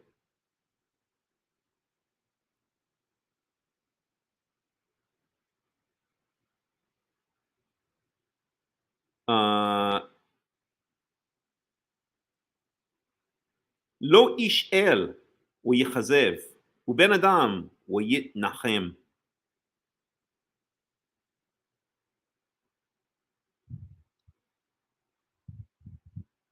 So, לא איש אל הוא יכזב. And again, we have this parallelism. ובן אדם הוא יתנחם. So, lo ish el, God is not a man. הוא יכזב, that he should lie, kazav. ובן אדם הוא יתנחם, or he is not a son of man. He's not a man. He's not a human that he should change his mind. Right? Classic biblical poetic parallelism. Yichazev, lie, yitnachem, change his mind. Ish, ben adam. And then there's no explicit subject here, but he, here the explicit subject is El, God. Okay.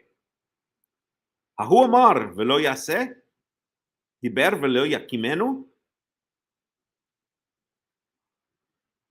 Does he speak or should he speak and it should not, or would he speak and it not be done?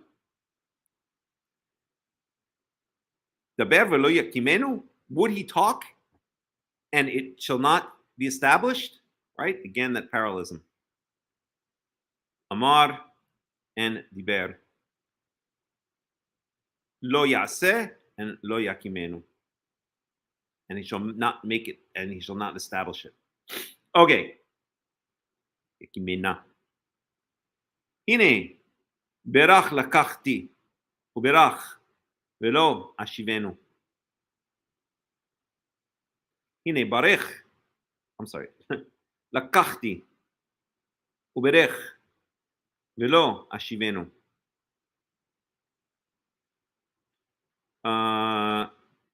Let's see about that one. 20.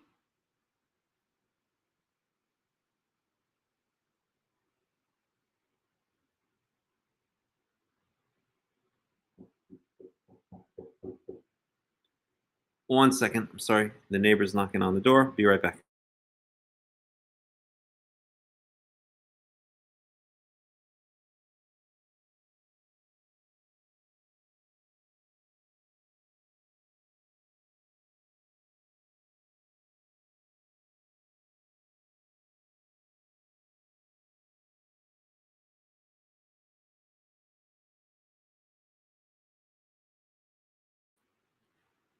Okay, so where were we? Now the cat came in. One of the cats. Ooh, what do you want, sweetheart? Come. Yes, no meat, Lavi. The Lion King. Come here, baby. All right, so okay. Hine berach lakachti. Behold, I was taken to bless, and so I shall bless. Velo ashivenu, and I cannot deviate from it or cannot go back on it. And berach might be a euphemism for curse. I don't know. I'm having a little trouble parsing this one. Let's see what Robert Alter says about this one.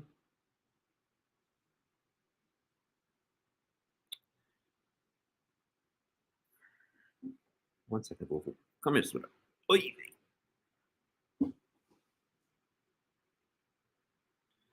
Okay. No, he's not saying it's a euphemism for curse. I guess, yeah. Okay, got it. Hine berach lakachti, or lukachti, as Robert Alter points out. Maybe it should be better. Uberach velo shivenu. Behold, I was taken to bless. I was brought here to bless. I guess that's what he's saying to Balak, that God brought him here to bless. And so I blessed. Velo ashivenu, and I cannot go back on that. Okay, verse 21. Lo hibit awen b'Yaakov, velo ra'a amal b'Yisrael. Again, that parallelism.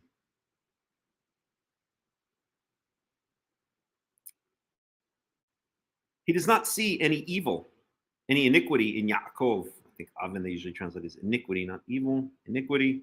Lo hibit Avin b'Yaakov. Okay, he doesn't see any evil, any iniquity in Yaakov.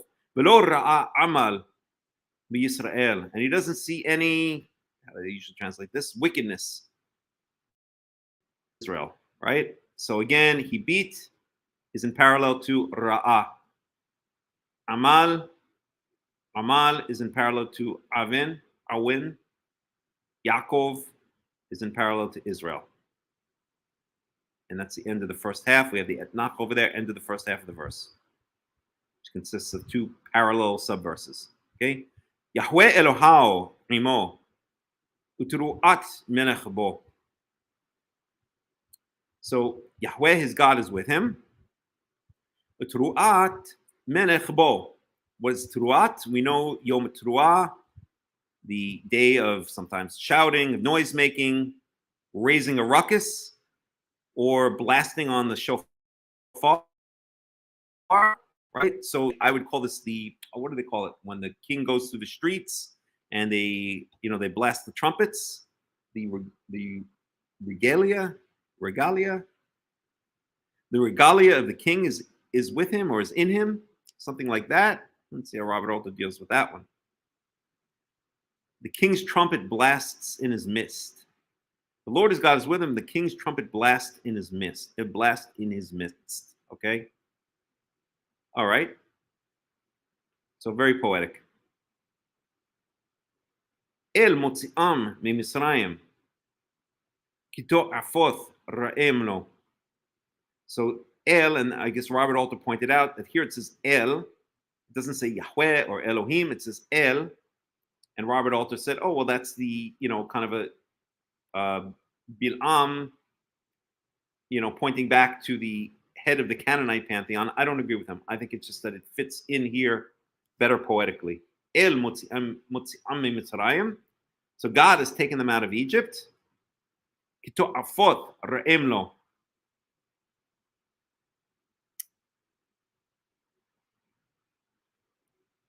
That's a difficult one to translate. Let's go to Robert Alter on that one.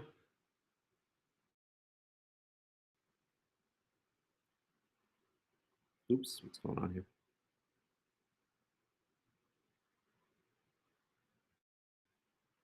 See how he deals with that. Like the wild ox's antlers for him.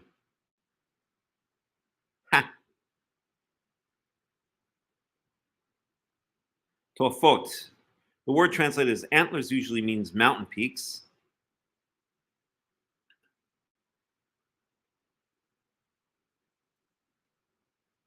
And let's look at that word for a second. It's interesting that we've seen again and again. It's very interesting that we're seeing again and again that a lot of words that are used in the oracles of Bilam, we also find in the book of Job. This has now happened a number of times.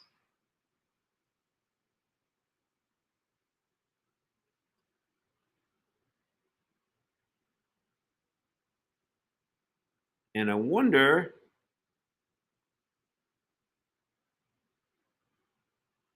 and these all seem to be words that don't appear in any other places. Here it appears also in Psalms. I wonder what the connection is. Well, we know that Bil'am is from the land of Aram. We know that Job is from the land of Uz.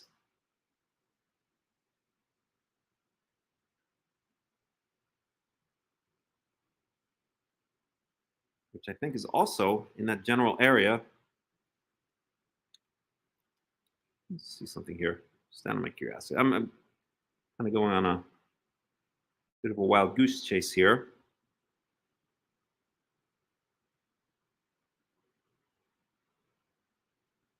Land of Uz.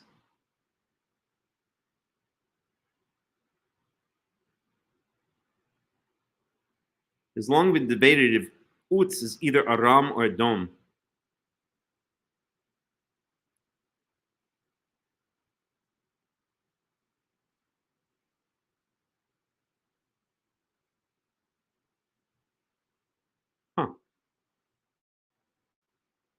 So, I don't know. It's just very strange. I just noticed this, that we see the same words in the book of Job as we do here in the oracles of Bil'am, and they don't appear pretty much anywhere else. We've seen this now maybe 5 times. So if Utz, where Job is from, is in Aram, and Bil'am is coming from Aram, then maybe these are Aramean words that are being somehow imported or transmuted into Hebrew. I don't know, just a speculation. If I have time, I'll write a PhD thesis on it. Okay. I should list the words. We've seen this now a number of times. Let me see if I can find another example.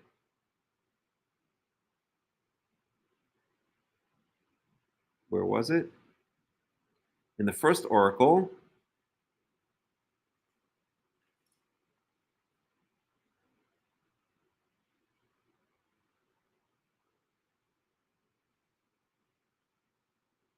I can't remember where it was now. All right, we'll pay attention as we move forward. But we're almost going to finish. Another couple minutes, I'm done. I'll go to, I think I'm just going to go to the end of this chapter, and then that's it for me. It's tired. It's late and I'm tired. Okay. So whatever. Robert Alter translates that as like a wild ox's antlers for him. Okay.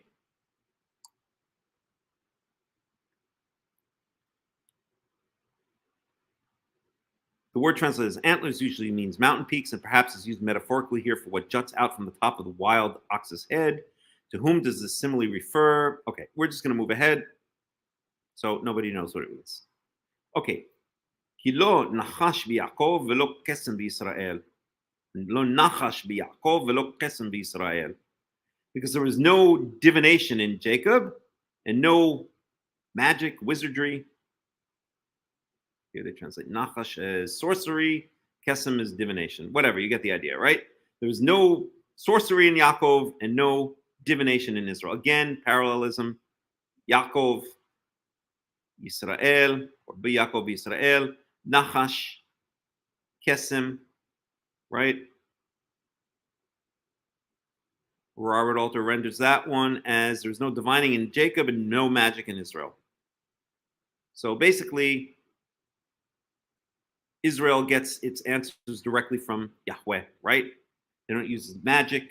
They don't use divination. They don't use Ov and Yid Onim. They don't consult the dead. Lo tidirshu al hametim, right?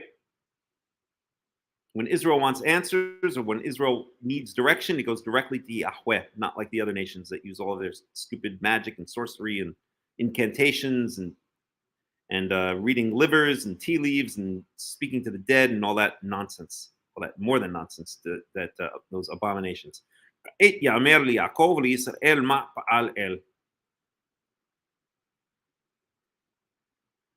now it is being said to Jacob and what is now going to be said to Jacob, or now it is being said to Jacob, and to Israel what God is going to do. So now we're going to have, I guess, a prophecy basically, right? Now be it said to Jacob and to Israel what El has wrought.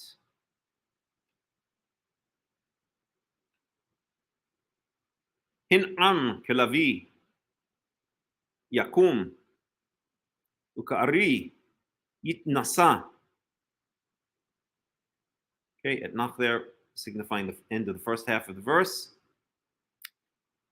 Hin am kelavi yakum ukari yitnasa. So this is again parallelism. Behold, a people like a Lavi is basically a lion. There are many, they translate as lioness, but that's not really clear. A lion shall rise up. Ari is another word. Here they translate as lion, but we have again the parallelism, Lavi and Ari. And I think the fact that these two are in parallelism shows that Lavi does not mean a lioness, that it means it's another word for a lion. You know, again, there were many different words for, maybe there were different species of lions or maybe different life stages or different colors or who knows, right? Just like the Eskimos have many words for snow. So there were lions roaming free in Israel, I think until the beginning of the 20th century, believe it or not, there were lions roaming free in Israel. It was the 19th century. So there might be many different words for the same thing. So Lavi, Ari, Yakum, rise up, Yitnasa, shall lift up or lift himself up, be lifted up. Okay, talking about Lavi.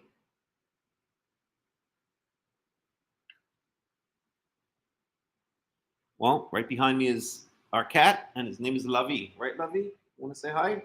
This is Lavi. Hold on a second. I don't know if you can see him.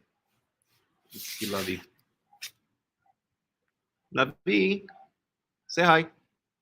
Come on, stick your head. Okay. It's not showing up with the background. All right. Any rate, that's Lavi. Throw out your Ouija boards. Yes, please do. Okay. We'll go just a little bit more. In fact, maybe I'm just going to read to the end now quickly and finish off the study because it is late. Lo yishkav ad yochal teref. He will not rest. He will not lie down until he's eaten his prey. B'dam chalalim yishteh, and has drunk the blood of the fallen, of those that he has killed. So again, parallelism. Yochal teref, he will eat his prey. B'dam yishteh, and drink the blood. So yochal, eat. Dam yishteh, drink the blood, doesn't mean the same thing, but similar ideas, right? Chalalim. Chalalim means basically those that have fallen in battle. When it's speaking about human beings, the slain, they translated this here. Okay. And this, of course, has to remind us, and maybe I'll end on this note, of the blessing that Yaakov gives to Judah in Genesis chapter 49. One of my favorite blessings.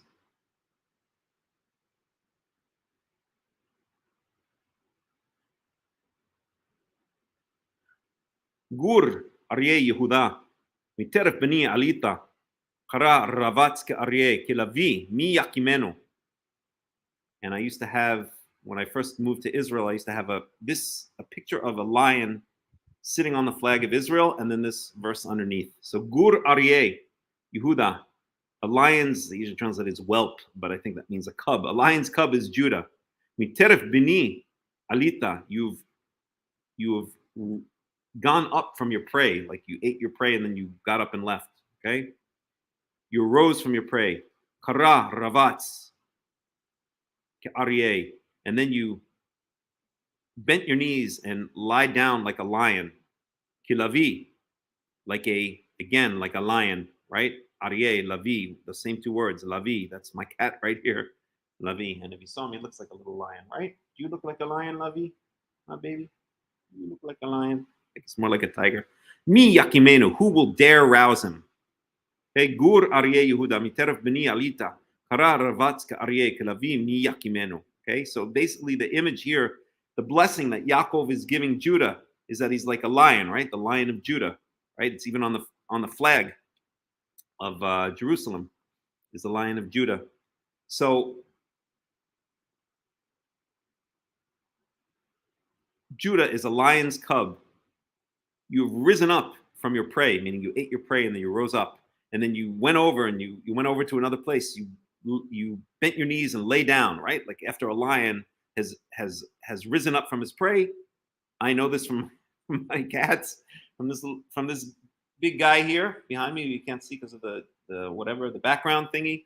But after he eats, he'll like lick himself and then he'll go lie down like the king of the jungle. Nobody's gonna mess with him at that point. He's a tough little king of the jungle, right? So karar ravatz ke Aryeh. So he bends his knees and lies down like a lion. Kilavi, and like I don't know what would be another word for a lion. Another type of lion. Mi yakimenu, who will dare rouse him, right? And you know that after a lion has eaten his prey and lied down, no one in the jungle or no one in the wilderness is going to mess with him at that point. And that's what the image is here. And this is, I think, clearly, right, referring back to this. This is clearly that Bilam's oracle, this part of Bilam's oracle is referring back to that. Hen am kilavi yakum.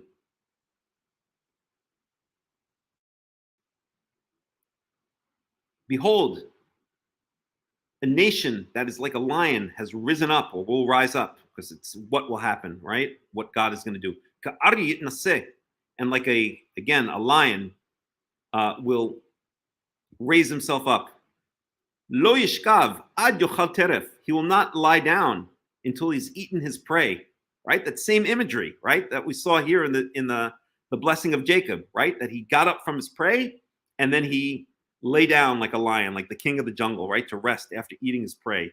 Okay? Same thing here. Lo yishkav ad yochal teref. He will not lie down. He will not rest until he's eaten his prey.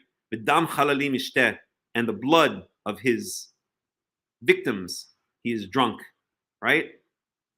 It's the same imagery. It's clear that Numbers 23-24 is referring back to the blessing that Jacob on his deathbed gives to Yehuda, right? Both the same type of imagery: a lion rising up, devouring his prey, and then lying down like king of the jungle, and no one is going to mess with him, right? Mi yakimenu. Okay. Same thing. All right, I'm just going to read without commentary. I know I've promised it before. So the language is similar. It could be Edom. What are you talking about? I don't know, Christian. That doesn't make any sense. I have no idea what you're talking about.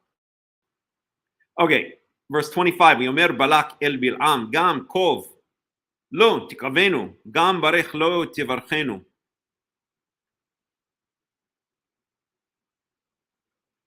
Okay, we'll translate. We're almost at the end. And Balak said to Bilam, Gam kov lo tikavenu, gam barech lo tivarchenu. Don't curse him and don't bless him. I think the idea here is shut up already. Right? Let's see how Robert Alter.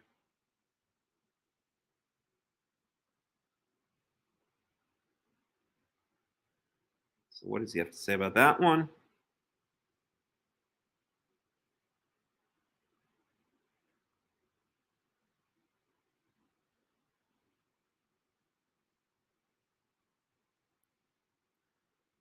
So here.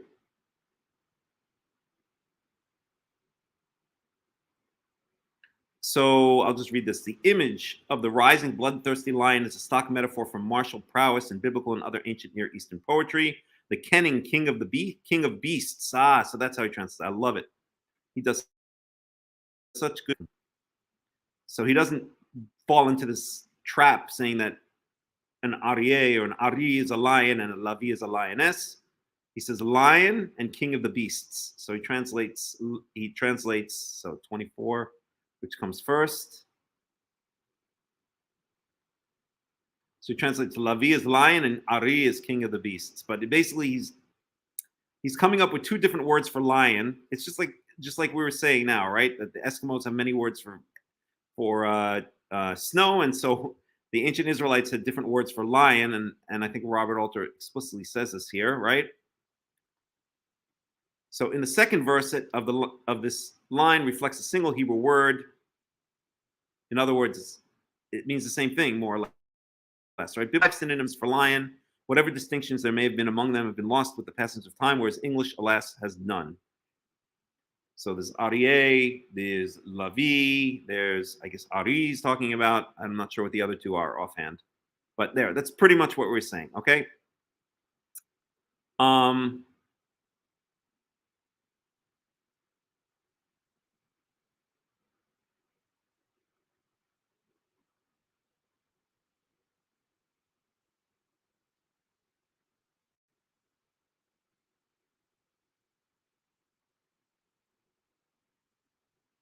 So momentarily, Balak is so exasperated that he announces that he's dispensing altogether with Balaam's professional services. You're fired. Isn't that what the Donald Trump used to say on whatchamacall? On what was that show he used to do, The Apprentice? When Balaam replies that he is, after all, bound to carry out whatever the Lord tells him, Balak imagines that he may have better luck with this God on a third try. So basically, yeah, I think Robert Alter, if I can read between the lines there, is basically saying what I was saying. Yomer Balak el Bilam, gam kov lo tikavenu v'gam barech lo tivarchenu. Okay, so Balak says to Bilam, don't curse him anymore, and don't bless him anymore. And in other words, shut up, all right? I don't want to hear anything out of your mouth. Okay, you are useless. Okay, this is not what I hired you. This is not what was in our agreement and our contract. And then Balaam reminds Balak of exactly what was in the contract. Verse 26, V'an Bilam yomer el Balak, halo dibarti elecha, lemor ko asher yidaber Yahweh oto erseh. And then Balaam says, and Balaam answered and said to Balak, didn't I talk to you, or didn't I tell you? Didn't I talk to you and say, Kol asher yidaber Yahweh oto erseh? Only that which God says to me, that's what I will speak. Or that's what I'm paraphrasing a little bit. Literally, Kol asher yidaber Yahweh, that Yahweh speaks, oto erseh, that I will do. Okay, in other words, I can only say what God tells me to say.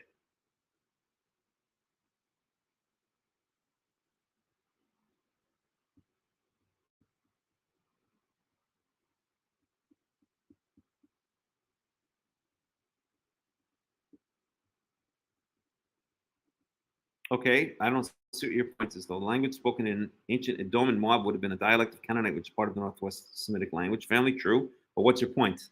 Okay, so let's move on.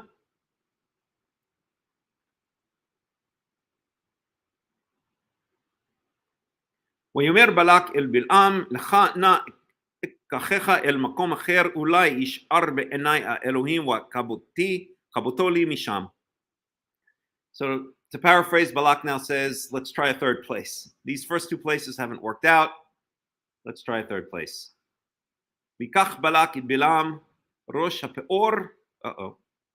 That's where the trouble is going to happen. One, נשקף על פני איש שמעון. So nishkaf, shukif, that's why I didn't want to mention when he said Sofeh up above. Remember, I mentioned that that Sofim, the Rosh Sofim is Sofim, like Karat Sofim is Mount Scopus, and that's where we get the word. I didn't want to go into it because there's another verb that some of these English words may come from, probably more likely. Nishkaf, you could see shin, kuf, fe, like scope, right?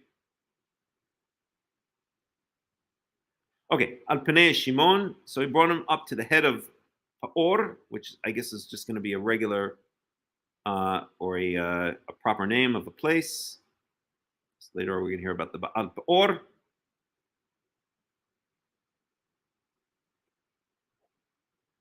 Yeah, to the top of Paor. Get rid of this right now. When Ishkaf Al Pnei Shimon, which overlooked the beginning of the Ishimon, the barren lands, the desert. They usually translate this as the wasteland. They translate this here, right? Ishimon means means barren, or barren. Okay, 28, the wasteland. Okay. ויאמר בלעם אל בלק, בנה לי בזה 7 מזבחות, וכן לי בזה 7 פרים ו7 אלים. So same deal, 7 altars, 7 bulls, 7 rams.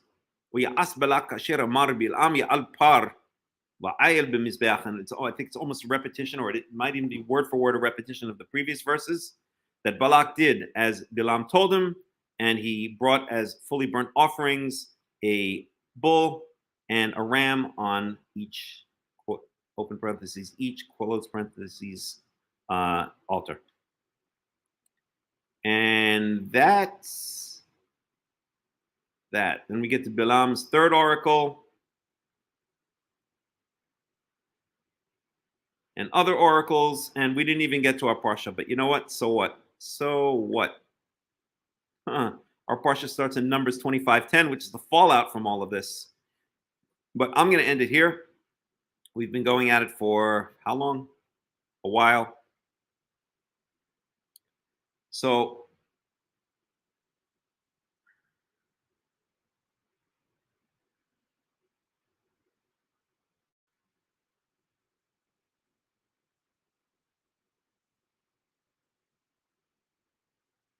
Ethan Javier says, any comments and questions? No, okay, blah, blah, blah, blah, blah. I'm not ignoring them. He's not making clear what he's saying. So now he's clarified. Point about Job language today, Parsha language you mentioned. Okay. So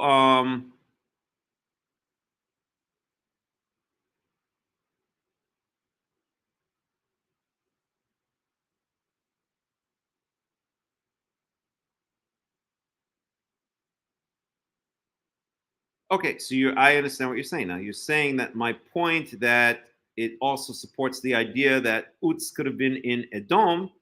Okay, fine.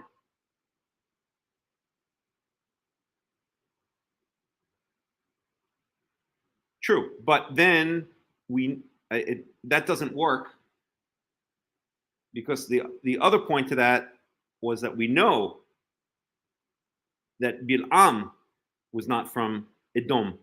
We know that Bil'am was from Aram, right? He was from Thor on the Nahar, on the river, on the Euphrates River. So we know for a fact that Bil'am was from Aramean territory, not from Edomite territory. And so therefore, if there's a commonality between the two,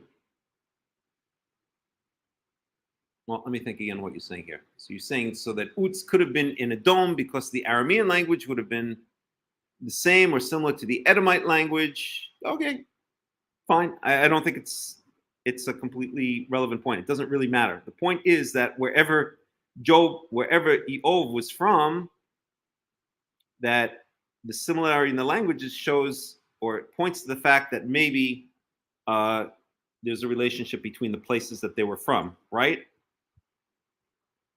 So you're saying, let me just think this out again.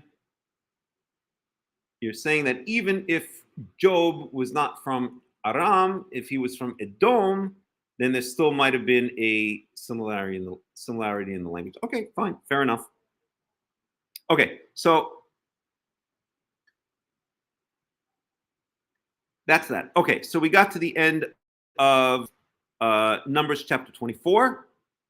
Any comments? Any questions? Yes, I do listen to them, but people have to make themselves clear in the comments, or else I can't relate to them. I thought he was talking about a completely different subject, and I wasn't sure it wasn't clear what he was talking about. All right. Any comments, any questions before we finish it off?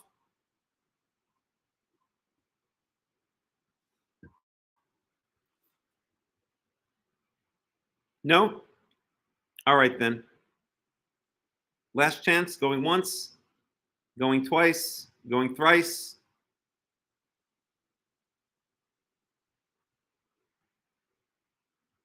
So I guess we're going to end it here, okay?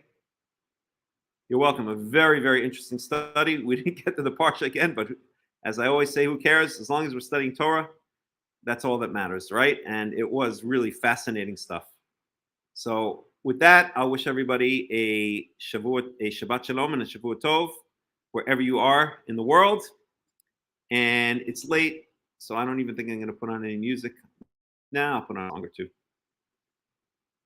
just to go out with a song. So I wish everybody a Shavua Tov, a Shabbat Shalom and a Shavua Tov. And Be'ezrat Yahweh, we will see you all again next week.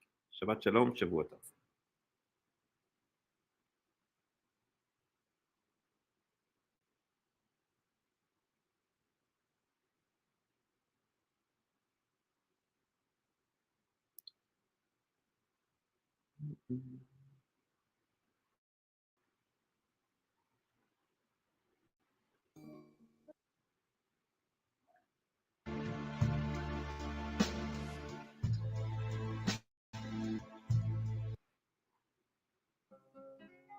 אוויר הרים צלול כיין, וריח אורנים, נישא ברוח הערביים, עם כל פעמונים.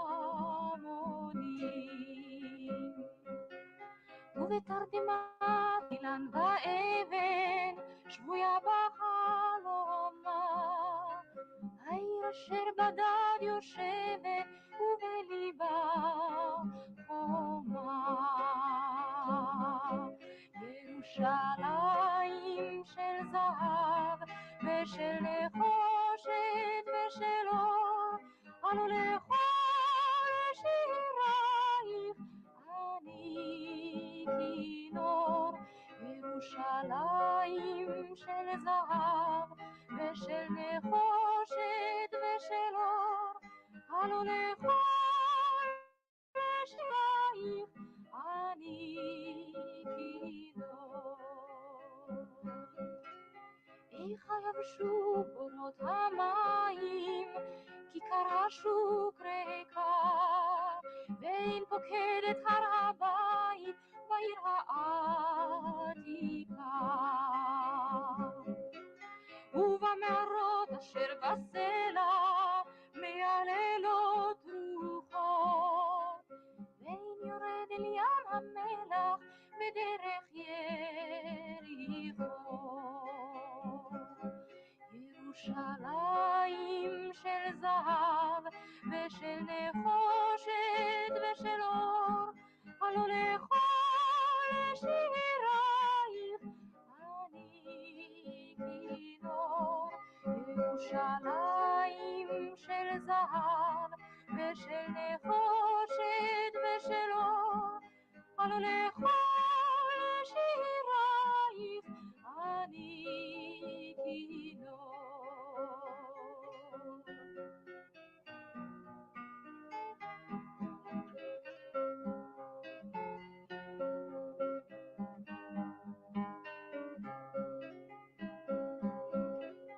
אך בבואי היום לשיר לך, ולך לקשור כתרים, קטונתי מצעיר בנייך, ומאחרון אל המשוררים.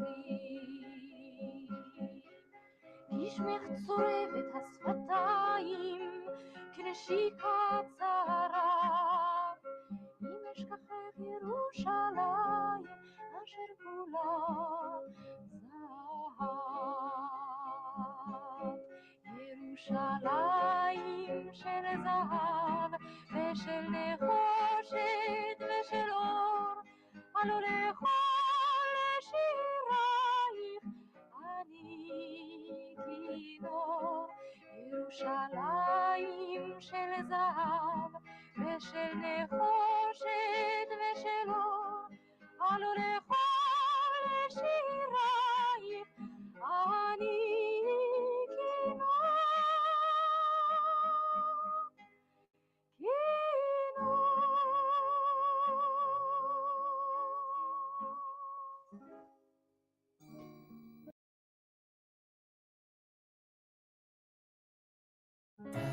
Na na na na na, tai na na na na na, tai na na na na na na.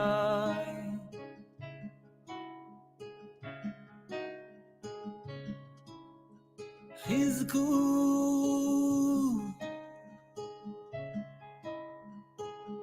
ויאמץ לבבכם,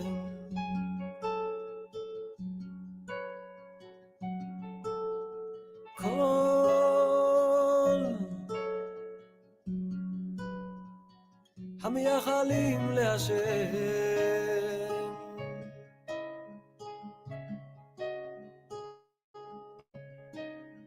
חזקו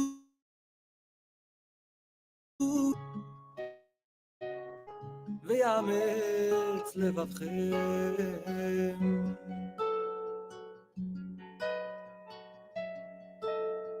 כל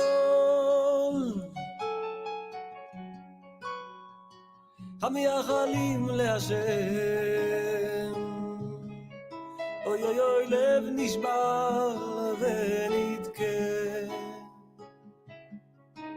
אלוקים לא תבזה. אוי אוי אוי לב נשבר ונדכה, אלוקים לא תבזה.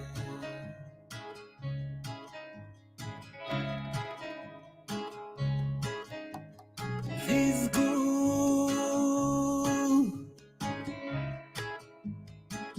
ויאמץ לבבכם,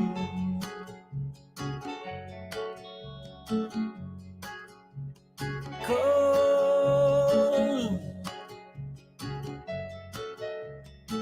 המייחלים להשם,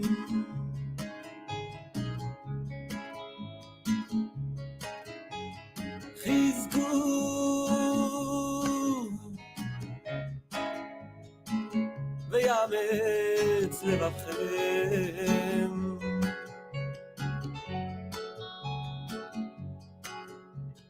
כל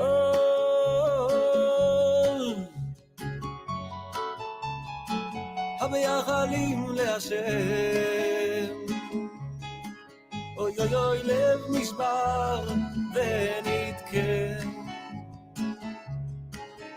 אלוקים לא תבזה, אוי אוי אוי לב נשבר ונתקה, אלוקים לא תבזה.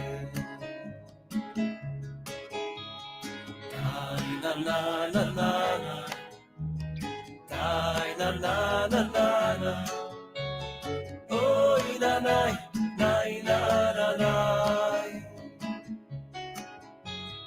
די נה נה נה נה נה, די נה נה נה נה נה, אוי נה נה נה נה נה נה, אוי אוי אוי לב נשבר ונתקה, אלוקים לא תבזה, אוי אוי אוי לב נשבר ונתקה, אלוקים לא תבזה, אוי אוי אוי לב נשבר ונתקה, אלוקים לא תבזה, אוי אוי אוי לב נשבר ונתקה, אלוקים לא תבזה, אלוקים לא תבזה, אלוקים לא תבזה.